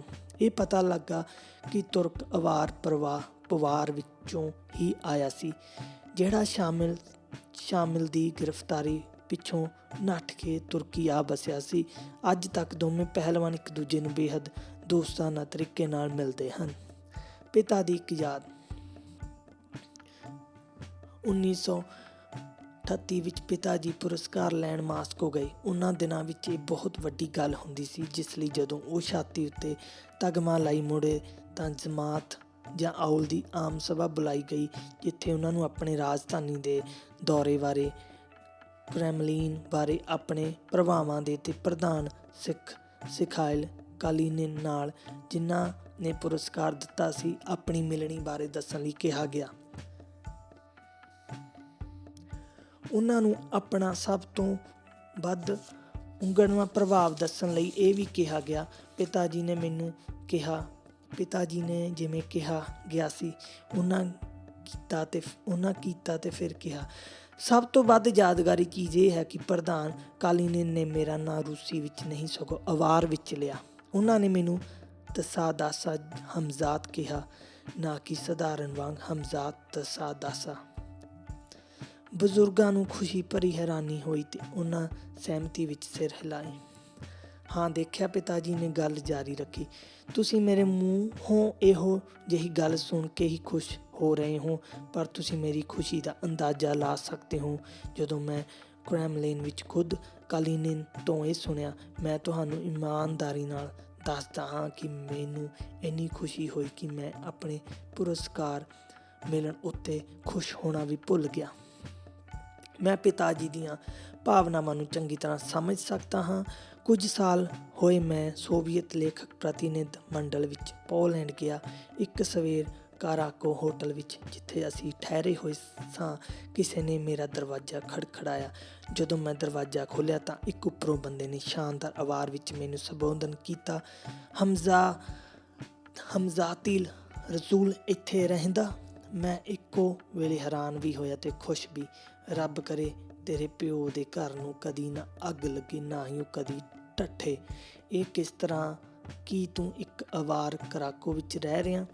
ਬੰਦੇ ਨੂੰ ਮਿਲ ਕੇ ਮੈਨੂੰ ਖੁਸ਼ੀ ਹੋਈ ਤੇ ਖੁਸ਼ੀ ਵਿੱਚ ਹੀ ਮੈਂ ਉਸਨੂੰ ਇਸ ਤਰ੍ਹਾਂ ਨਾਲ ਧੋ ਕੇ ਆਪਣੇ ਕਮਰੇ ਵਿੱਚ ਲੈ ਗਿਆ। ਬਾਕੀ ਦਾ ਸਾਰਾ ਦਿਨ ਤੇ ਸਾਰੀ ਸ਼ਾਮ ਅਸੀਂ ਗੱਲਾਂ ਕਰਦੇ ਰਹੇ। ਪਰ ਮੇਰਾ ਮਹਿਮਾਨ ਅਵਾਰ ਨਹੀਂ ਸੀ, ਸਗੋਂ ਪੋਲੈਂਡ ਦਾ ਵਿਦਵਾਨ ਸੀ, ਜਿਸ ਨੇ ਦਾਗਿਸਤਾਨੀ ਬੋਲੀਆਂ ਤੇ ਸਾਹਿਤ ਦਾ ਅਧਿਐਨ ਕੀਤਾ ਹੋਇਆ ਸੀ। ਉਸਨੇ ਇੱਕ ਜਰਮਨ ਬੰਦੀ ਕੈਂਪ ਵਿੱਚ 2 ਕੈਦੀਆਂ ਤੋਂ ਪਹਿਲੀ ਵਾਰੀ ਅਵਾਰ ਬੋਲੀ ਸੁਣੀ ਸੀ। ਉਸਨੂੰ ਉਹ 2 ਅਵਾਰ ਤੇ ਉਹਨਾਂ ਦੀ ਬੋਲੀ ਚੰਗੀ ਲੱਗੀ, ਸੋ ਉਸਨੇ ਇਸ ਦਾ ਅਧਿਐਨ ਸ਼ੁਰੂ ਕਰ ਦਿੱਤਾ। ਮਗਰੋਂ ਇੱਕ ਅਵਾਰ ਦੀ ਮੌਤ ਹੋ ਗਈ, ਪਰ ਦੂਜਾ ਬਚਿਆ ਰਿਹਾ। ਸੋਵੀਅਤ ਫੌਜਾਂ ਨੇ ਉਸਨੂੰ ਆਜ਼ਾਦ ਕਰਾ ਦਿੱਤਾ ਤੇ ਅਜੇ ਤੱਕ ਉਹ ਜਿਉਂਦਾ ਹੈ। ਅਸੀਂ ਸਿਰਫ ਅਵਾਰ ਵਿੱਚ ਗੱਲਾਂ ਕੀਤੀਆਂ, ਜਿਸ ਨੂੰ ਕਿ ਮੈਂ ਬੇਹੱਦ ਹੈਰਾਨ ਕਰਨ ਵਾਲੀ ਤੇ ਅਸਧਾਰਨ ਗੱਲ ਸਮਝਦਾ ਹਾਂ। ਮੈਂ ਆਪਣੇ ਨਵੇਂ ਬਣੇ ਦੋਸਤ ਤੇ ਵਿਦਵਾਨ ਨੂੰ ਦਾਗਿਸਤਾਨ ਮੇਰੇ ਕੋਲ ਆਉਣ ਦਾ ਸੱਦਾ ਦਿੱਤਾ। ਅਸੀਂ ਸਾਰਾ ਦਿਨ ਅਵਾਰ ਬੋਲੀ ਵਿੱਚ ਗੱਲਾਂ ਕੀਤੀਆਂ, ਤਾਂ ਵੀ ਮੇਰੀ ਤੇ ਉਸਦੀ ਬੋਲੀ ਵਿੱਚ ਬਹੁਤ ਫਰਕ ਸੀ। ਉਹ ਬੋਲਦਾ ਸੀ ਜਿਵੇਂ ਇੱਕ ਵਿਦਵਾਨ ਨੂੰ ਟੁਕਦਾ ਹੈ, ਬੜਾ ਠੇਠ ਤੇ ਬੜਾ ਠੀਕ, ਸਗੋਂ ਲੋੜ ਨਾਲੋਂ ਜ਼ਿਆਦਾ ਠੀਕ, ਪਰ ਬੇਰੰਗ। ਉਹ ਆਪਣੀ ਬੋਲੀ ਦੀ ਰੰਗੀਨੀ ਬਾਰੇ ਨਹੀਂ, ਵਿਆਕਰਨ ਬਾਰੇ ਵਧੇਰੇ ਫਿਕਰਮੰਦ ਸੀ। ਉਹ ਵਾਕ ਦੀ ਬਣਤਰ ਸਕੀਮ ਬਾਰੇ ਸੋਚਦਾ ਸੀ, ਨਾ ਕਿ ਹਰ ਲਫ਼ਜ਼ ਦੇ ਜਿਉਂਦੇ ਜਾਗਦੇ ਰੂਪ ਬਾਰੇ। ਮੈਂ ਕਿਤਾਬ ਲਿਖਣਾ ਚਾਹੁੰਦਾ ਹਾਂ ਜਿਸ ਵਿੱਚ ਵਿਆਕਰਨ ਬੋਲੀ ਦੇ ਅਧੀਨ ਹੋਵੇ, ਨਾ ਕਿ ਬੋਲੀ ਵਿਆਕਰਨ ਦੇ। ਨਹੀਂ ਤਾਂ ਵਿਆਕਰਨ ਦੀ ਤੁਲਨਾ ਮੈਂ ਉਸ ਯਾਤਰੀ ਨਾਲ ਕਰਾਂਗਾ ਜਿਹੜਾ ਪੈਦਲ ਸੜਕ ਕੱਸ਼ ਰਿਹਾ ਹੈ, ਸਾਹਿਤ ਦੀ ਉਸ ਯਾਤਰੀ ਨਾਲ ਜਿਹੜਾ ਘੋੜੀ ਉੱਤੇ ਬੈਠਾ ਹੈ। ਪੈਦਲ ਯਾਤਰੀ ਨੇ ਇੱਕ ਵਾਰੀ ਇਹੋ ਜਿਹੇ ਘੋੜੀ ਉੱਪਰ ਚੜ੍ਹੇ ਮੁਸਾਫਰ ਨੂੰ ਘੋੜੀ ਉੱਤੇ ਬਿਠਾ ਲੈਣ ਲਈ ਕਿਹਾ ਤੇ ਸਵਾਰ ਨੇ ਪੈਦਲ ਯਾਤਰੀ ਨੂੰ ਆਪਣੇ ਪਿੱਛੇ ਕਾਠੀ ਉੱਤੇ ਬਿਠਾ ਲਿਆ। ਹੌਲੀ ਹੌਲੀ ਪਹਿਲਾਂ ਪੈਦਲ ਚੱਲ ਰਹੇ ਬੰਦੇ ਵਿੱਚ ਦਲੇਰੀ ਆਉਂਦੀ ਗਈ। ਉਸਨੇ ਸਵਾਰ ਨੂੰ ਕਾਠੀ ਤੋਂ ਲਾਂਭੇ ਧੱਕ ਦਿੱਤਾ ਤੇ ਫਿਰ ਉਸਨੂੰ ਦੂਰ ਨਠਾਉਣ ਲੱਗਾ, ਇਹ ਚੀਕਦਿਆਂ ਕਿ ਇਹ ਘੋੜੀ ਮੇਰੀ ਹੈ ਤੇ ਕਾਠੀ ਵਿੱਚ ਲਟਕੇ ਝੋਲੀਆਂ ਵਿੱਚ ਸਾਰੀਆਂ ਚੀਜ਼ਾਂ ਵੀ ਮੇਰੀਆਂ ਹਨ। ਮੇਰੀ ਮਾਤ ਭਾਸ਼ਾ ਅਵਾਰ, ਤੂੰ ਮੇਰਾ ਧਨ ਹੈ, ਮੇਰਾ ਖਜ਼ਾਨਾ ਹੈ ਜਿਸ ਨੂੰ ਮੈਂ ਔਕੜ ਵਾਲੇ ਦਿਨਾਂ ਲਈ ਸੰਭਾਲ ਰੱਖਿਆ ਹੈ। ਤੂੰ ਮੇਰੇ ਸਭ ਰੋਗਾਂ ਦੀ ਦਵਾ ਹੈ। ਜੇ ਆਦਮੀ ਗਾਇਕ ਦਾ ਦਿਲ ਲੈ ਕੇ ਜੰਮਿਆ ਹੈ ਪਰ ਗੂੰਗਾ ਹੈ ਤਾਂ ਚੰਗਾ ਹੁੰਦਾ ਹੈ ਜੇ ਉਹ ਨਾ ਹੀ ਜੰਮਦਾ। ਮੇਰੇ ਦਿਲ ਵਿੱਚ ਕਈ ਗੀਤ ਨੇ ਤੇ ਮੇਰੇ ਕੋਲ ਆਵਾਜ਼ ਵੀ ਹੈ। ਮੇਰੀ ਆਵਾਜ਼ ਤੂੰ ਹੈ, ਮੇਰੀ ਮਾਤ ਬੋਲੀ ਅਵਾਰ। ਤੂੰ ਮੈਨੂੰ ਨਿੱਕੇ ਜਿਹੇ ਮੁੰਡੇ ਵਾਂਗ ਮੇਰਾ ਹੱਥ ਫੜ ਕੇ ਮੇਰੀ ਜਨਮ ਔਲ ਤੋਂ ਬਾਹਰ ਲੋਕਾਂ ਦੀ ਵਿਸ਼ਾਲ ਦੁਨੀਆ ਵਿੱਚ ਲੈ ਗਈ ਹੈ ਤੇ ਮੈਂ ਉਹਨਾਂ ਨੂੰ ਆਪਣੇ ਦੇਸ਼ ਬਾਰੇ ਦੱਸਿਆ ਹੈ। ਤੂੰ ਮੈਨੂੰ ਉਸ ਮਹਾਦੇਵ ਕੋਲ ਲੈ ਗਈ ਹੈ ਜਿਸ ਦਾ ਨਾਮ ਮਹਾਨ ਰੂਸੀ ਬੋਲੀ ਹੈ। ਇਹ ਵੀ ਮੇਰੀ ਮਾਂ ਬੋਲੀ ਬਣ ਗਈ ਹੈ। ਮੇਰਾ ਦੂਜਾ ਹੱਥ ਫੜ ਕੇ ਇਸ ਨੇ ਮੈਨੂੰ ਦੁਨੀਆ ਦੇ ਸਾਰੇ ਦੇਸ਼ਾਂ ਵਿੱਚ ਫਿਰਾਇਆ ਹੈ ਤੇ ਮੈਂ ਇਸ ਦਾ ਧੰਨਵਾਦੀ ਹਾਂ। ਜਿਸ ਤਰ੍ਹਾਂ ਮੈਂ ਆਪਣੀ ਪਾਲਣਹਾਰੀ ਮਾਂ ਦਾ, ਜਿਸ ਨੇ ਮੈਨੂੰ ਦੁੱਧ ਚੁੰਘਾਇਆ, ਰਾਦਰਿਕ ਪਿੰਡ ਦੀ ਔਰਤ ਦਾ ਧੰਨਵਾਦੀ ਹਾਂ, ਤਾਂ ਵੀ ਮੈਨੂੰ ਚੰਗੀ ਤਰ੍ਹਾਂ ਪਤਾ ਹੈ ਕਿ ਮੇਰੀ ਆਪਣੀ ਵੀ ਮਾਂ ਹੈ ਜਿਸ ਨੇ ਮੈਨੂੰ ਜਨਮ ਦਿੱਤਾ ਸੀ। ਕਿਉਂਕਿ ਆਪਣੇ ਚੁੱਲ੍ਹੇ ਵਿੱਚ ਅੱਗ ਬਾਲਣ ਲਈ ਤੁਸੀਂ ਤੀਲਾਂ ਦੀ ਡੱਬੀ ਮੰਗਣ ਵਾਸਤੇ ਗੁਆਂਢੀ ਦੇ ਜਾ ਸਕਦੇ ਹੋ, ਪਰ ਤੁਸੀਂ ਐਸੀਆਂ ਤੀਲੀਆਂ ਲੱਭਣ ਲਈ ਆਪਣੇ ਦੋਸਤ ਕੋਲ ਨਹੀਂ ਜਾ ਸਕਦੇ ਜਿਹੜੀਆਂ ਤੁਹਾਡੇ ਦਿਲ ਵਿੱਚ ਅੱਗ ਬਾਲ ਦੇਣ। ਲੋਕਾਂ ਦੀਆਂ ਬੋਲੀਆਂ ਵੱਖ-ਵੱਖ ਹੋ ਸਕਦੀਆਂ ਹਨ, ਸਿਰਫ ਉਹਨਾਂ ਨੂੰ ਦਿਲੋਂ ਇੱਕ ਹੋਣਾ ਚਾਹੀਦਾ ਹੈ। ਮੈਨੂੰ ਪਤਾ ਹੈ ਕਿ ਮੇਰੇ ਕੁਝ ਦੋਸਤ ਆਪਣੀਆਂ ਔਲਾਂ ਛੱਡ ਕੇ ਸ਼ਹਿਰੀ ਜਾ ਵਸੇ ਹਨ। ਮੈਨੂੰ ਇਸ ਵਿੱਚ ਕੁਝ ਮਾੜਾ ਨਹੀਂ ਲੱਗਦਾ। ਵੋਟ ਵੀ ਆਪਣੇ ਆਲ੍ਹਣਿਆਂ ਵਿੱਚ ਉਦੋਂ ਤੱਕ ਹੀ ਰਹਿੰਦੇ ਹਨ ਜਦੋਂ ਤੱਕ ਉਹਨਾਂ ਦੇ ਖੰਭ ਨਹੀਂ ਨਿਕਲ ਆਉਂਦੇ। ਪਰ ਮੈਂ ਆਪਣੇ ਕੁਝ ਉਹਨਾਂ ਦੋਸਤਾਂ ਬਾਰੇ ਕੀ ਕਹਾਂ ਜਿਹੜੇ ਵੱਡੇ ਸ਼ਹਿਰਾਂ ਵਿੱਚ ਰਹਿੰਦੇ ਤੇ ਦੂਜੀਆਂ ਬੋਲੀਆਂ ਵਿੱਚ ਲਿਖਦੇ ਹਨ। ਬੇਸ਼ੱਕ ਇਹ ਉਹਨਾਂ ਦਾ ਆਪਣਾ ਮਾਮਲਾ ਹੈ, ਉਹਨਾਂ ਦੀ ਆਲੋਚਨਾ ਕਰਨਾ ਮੇਰਾ ਕੰਮ ਨਹੀਂ, ਤਾਂ ਵੀ ਮੈਨੂੰ ਲੱਗਦਾ ਹੈ ਕਿ ਉਹ ਉਹਨਾਂ ਲੋਕਾਂ ਵਰਗੇ ਹਨ ਜਿਹੜੇ ਇੱਕ ਹੱਥ ਵਿੱਚ ਦੋ ਹਦਵਾਣੇ ਫੜਨ ਦੀ ਕੋਸ਼ਿਸ਼ ਕਰਦੇ ਹਨ। ਮੈਂ ਇਹਨਾਂ ਵਿਚਾਰਿਆਂ ਨਾਲ ਗੱਲ ਕਰਕੇ ਦੇਖੀ ਹੈ ਤੇ ਮੈਂ ਦੇਖਿਆ ਹੈ ਕਿ ਹੁਣ ਉਹ ਜਿਹੜੀ ਬੋਲੀ ਵਰਤਦੇ ਹਨ ਉਹ ਅਵਾਰ ਬੋਲੀ ਨਹੀਂ ਰਹੀ, ਪਰ ਅਜੇ ਪੂਰੀ ਤਰ੍ਹਾਂ ਰੂਸੀ ਵੀ ਨਹੀਂ ਬਣੀ। ਉਹ ਮੈਨੂੰ ਉਹਨਾਂ ਜੰਗਲਾਂ ਦਾ ਚੇਤਾ ਕਰਾਉਂਦੇ ਹਨ ਜਿਨ੍ਹਾਂ ਦੇ ਰਾਖੇ ਆਪਣੇ ਫਰਜ਼ਾਂ ਤੋਂ ਕੋਤਾਹੀ ਕਰਦੇ ਰਹੇ ਹਨ। ਬੇਸ਼ੱਕ ਮੈਂ ਐਸੇ ਲੋਕ ਵੀ ਦੇਖੇ ਹਨ ਜਿਨ੍ਹਾਂ ਨੂੰ ਆਪਣੀ ਮਾਂ ਬੋਲੀ ਬੜੀ ਗਰੀਬ ਤੇ ਮਾਮੂਲੀ ਜਿਹੀ ਲੱਗੀ ਤੇ ਉਹ ਕਿਸੇ ਹੋਰ ਬੋਲੀ ਦੀ ਤਲਾਸ਼ ਵਿੱਚ ਤੁਰ ਪਏ ਜਿਹੜੀ ਵਧੇਰੇ ਅਮੀਰ ਤੇ ਵਧੇਰੇ ਮਹੱਤਵਪੂਰਨ ਹੋਵੇ। ਉਹਨਾਂ ਦਾ ਹਸ਼ਰ ਉਹੀ ਹੋਇਆ ਜਿਹੜਾ ਅਵਾਰ ਲੋਕ ਕਥਾ ਵਿੱਚ ਬੱਕਰੇ ਦਾ ਹੋਇਆ ਸੀ, ਜਿਹੜਾ ਭੇੜੀਏ ਦੀ ਪੁੱਛਲ ਲੈਣ ਲਈ ਤੁਰ ਪਿਆ ਪਰ ਆਪਣੇ ਸਿੰਘ ਵੀ ਗੁਆ ਆਇਆ। ਜਾਂ ਉਹ ਪਾਲਤੂ ਬੱਤਖਾਂ ਵਾਂਗ ਜਿਹੜੀਆਂ ਤਰ ਸਕਦੀਆਂ ਤੇ ਟੁੱਬੀ ਲਾ ਸਕਦੀਆਂ ਹਨ ਪਰ ਮੱਛੀਆਂ ਵਾਂਗ ਨਹੀਂ। ਉਹ ਜਰਾ ਕੁ ਉੱਡ ਸਕਦੇ ਹਨ ਪਰ ਆਜ਼ਾਦ ਪੰਛੀਆਂ ਵਾਂਗ ਨਹੀਂ, ਸਗੋਂ ਜਰਾ ਕੁ ਗਾ ਵੀ ਸਕਦੇ ਹਨ ਪਰ ਕੋਇਲ ਵਾਂਗ ਬਿਲਕੁਲ ਨਹੀਂ। ਮਤਲਬ ਕਿ ਉਹ ਕੋਈ ਵੀ ਚੀਜ਼ ਉਸ ਤਰ੍ਹਾਂ ਨਾਲ ਕਰਨ ਤੋਂ ਅਸਮਰਥ ਹਨ ਜਿਸ ਤਰ੍ਹਾਂ ਇਹ ਕੀਤੀ ਜਾਣੀ ਚਾਹੀਦੀ ਹੈ। ਕੀ ਹਾਲ ਹੈ? ਮੈਂ ਇੱਕ ਵਾਰੀ ਅੱਬੂ ਤਾਲਿਬ ਨੂੰ ਪੁੱਛਿਆ। ਐਵੇਂ ਹੀ ਹੈ, ਭੇੜੀਏ ਵਾਂਗ ਨਹੀਂ ਪਰ ਸਹੇ ਵਾਂਗ ਵੀ ਨਹੀਂ, ਬਸ ਵਿੱਚ ਵਿਚਾਲੇ ਜਿਹੇ ਹੈ। ਅੱਬੂ ਤਾਲਿਬ ਕੁਝ ਸਮਾਂ ਰੁਕਿਆ ਤੇ ਫਿਰ ਕਹਿਣ ਲੱਗਾ, ਲੇਖਕ ਲਈ ਵਿੱਚ ਵਿਚਾਲੇ ਦੀ ਹਾਲਤ ਸਭ ਤੋਂ ਭੈੜੀ ਹੁੰਦੀ ਹੈ। ਉਸਨੂੰ ਜਾਂ ਉਸ ਭੇੜੀਏ ਵਾਂਗ ਮਹਿਸੂਸ ਕਰਨਾ ਚਾਹੀਦਾ ਹੈ ਜਿਸ ਨੇ ਸਹਿਆ ਹੜੱਪ ਕਰ ਲਿਆ ਹੋਵੇ, ਜਾਂ ਸਹੇ ਵਾਂਗੂ ਮਹਿਸੂਸ ਕਰਨਾ ਚਾਹੀਦਾ ਹੈ ਜਿਹੜਾ ਭੇੜੀਏ ਤੋਂ ਬਚ ਗਿਆ ਹੈ। ਆਪਣੀ ਨੋਟਬੁੱਕ ਵਿੱਚੋਂ ਨਾਲ ਲੱਗਦੀ ਔਲ ਤੋਂ ਕੁਝ ਨੌਜਵਾਨ ਮੇਰੇ ਪਿਤਾ ਕੋਲ ਆਏ ਤੇ ਉਹਨਾਂ ਨੂੰ ਦੱਸਣ ਲੱਗੇ ਕਿ ਅਸੀਂ ਇੱਕ ਗਵੱਈਏ ਨੂੰ ਕੁਟਾਪਾ ਚਾੜ ਕੇ ਆਏ ਹਾਂ। ਤੁਸੀਂ ਉਸਨੂੰ ਕਿਉਂ ਕੁੱਟਿਆ? ਪਿਤਾ ਜੀ ਨੇ ਪੁੱਛਿਆ। ਉਹ ਗਾਉਂਦਾ ਗਾਉਂਦਾ ਇੰਨੀ ਫੂਕ ਲੈਂਦਾ ਸੀ, ਜਾਣ ਬੁੱਝ ਕੇ ਖੰਘਦਾ ਸੀ, ਲਫ਼ਜ਼ਾਂ ਨੂੰ ਖਲਤ ਮਲਤ ਕਰਦਾ ਸੀ, ਇੱਕਦਮ ਚੀਕਾਂ ਕੱਢਣ ਲੱਗ ਪੈਂਦਾ, ਇੱਕਦਮ ਕੁੱਤੇ ਵਾਂਗ ਭੌਂਕਣ ਲੱਗ ਪੈਂਦਾ। ਉਸਨੇ ਗਾਣਾ ਤਬਾਹ ਕਰ ਦਿੱਤਾ, ਇਸ ਲਈ ਅਸੀਂ ਉਸਨੂੰ ਕੁਟਾਪਾ ਚਾੜਿਆ। ਤੁਸੀਂ ਉਸਨੂੰ ਕਾਹਦੇ ਲਈ ਕੁੱਟਿਆ? ਕੁਝ ਨੇ ਆਪਣੀਆਂ ਪੇਟੀਆਂ ਨਾਲ, ਬਾਕੀ ਦਿਆਂ ਦੇ ਕਸੂਨਾਂ ਨਾਲ। ਕੁਝ ਨੇ ਆਪਣੀਆਂ ਪੇਟੀਆਂ ਨਾਲ, ਬਾਕੀ ਦਿਆਂ ਨੇ ਕਸੂਨਾਂ ਨਾਲ। ਤੁਹਾਨੂੰ ਚਾਬੁਕ ਵੀ ਵਰਤਣੀ ਚਾਹੀਦੀ ਸੀ, ਪਰ ਮੈਨੂੰ ਇਹ ਦੱਸੋ ਤੁਸੀਂ ਕਿਹੜੀ ਥਾਂ ਉੱਤੇ ਮਾਰਿਆ? ਜ਼ਿਆਦਾ ਤਾਂ ਹੇਠਲੇ ਹਿੱਸਿਆਂ ਉੱਤੇ ਹੀ ਪਈਆਂ, ਪਰ ਧੌਣ ਉੱਤੇ ਵੀ ਕੁਝ ਪਈਆਂ ਹੋਣਗੀਆਂ। ਪਰ ਸਭ ਤੋਂ ਬਹੁਤਾ ਕਸੂਰ ਉਸਦੇ ਸਿਰ ਦਾ ਸੀ। ਇੱਕ ਯਾਦ, ਮੈਂ ਤੁਹਾਨੂੰ ਇੱਕ ਹੋਰ ਘਟਨਾ ਬਾਰੇ ਕਿਉਂ ਨਾ ਦੱਸ ਦੇਵਾਂ। ਜੇ ਇਹ ਮੇਰੇ ਮਨ ਵਿੱਚ ਆ ਹੀ ਗਈ ਹੈ ਤਾਂ ਮਖਾਚ ਕਲਾਂ ਵਿੱਚ ਕੋਈ ਅਵਾਰ ਗਾਇਕ ਰਹਿੰਦਾ ਹੈ। ਮੈਂ ਤੁਹਾਨੂੰ ਉਸ ਦਾ ਨਾਂ ਨਹੀਂ ਦੱਸਾਂਗਾ, ਕਿਉਂਕਿ ਉਹ ਮੇਰੀ ਕਹਾਣੀ ਦਾ ਮਤਲਬ ਸਮਝ ਜਾਏਗਾ। ਪਰ ਸਾਨੂੰ ਕੋਈ ਫਰਕ ਨਹੀਂ ਪੈਂਦਾ। ਗਾਇਕ ਅਕਸਰ ਪਿਤਾ ਜੀ ਤੋਂ ਆਪਣੀਆਂ ਧੁਨਾਂ ਲਈ ਗੀਤ ਲਿਖਵਾਉਣ ਆਇਆ ਕਰਦਾ ਸੀ। ਪਿਤਾ ਜੀ ਮੰਨ ਜਾਂਦੇ ਤੇ ਗੀਤ ਤਿਆਰ ਹੋ ਜਾਂਦੇ। ਇੱਕ ਦਿਨ ਜਦੋਂ ਅਸੀਂ ਚਾਹ ਪੀ ਰਹੇ ਸਾਂ, ਰੇਡੀਓ ਅਨਾਊਂਸਰ ਨੇ ਐਲਾਨ ਕੀਤਾ ਕਿ ਫਲਾ ਪ੍ਰਸਿੱਧ ਗਾਇਕ ਗੀਤ ਸੁਣਾਏਗਾ, ਜਿਨ੍ਹਾਂ ਦੇ ਸ਼ਬਦ ਹਮਜ਼ਾਦ ਤਸਾਦਾਸਾ ਦੇ ਹਨ।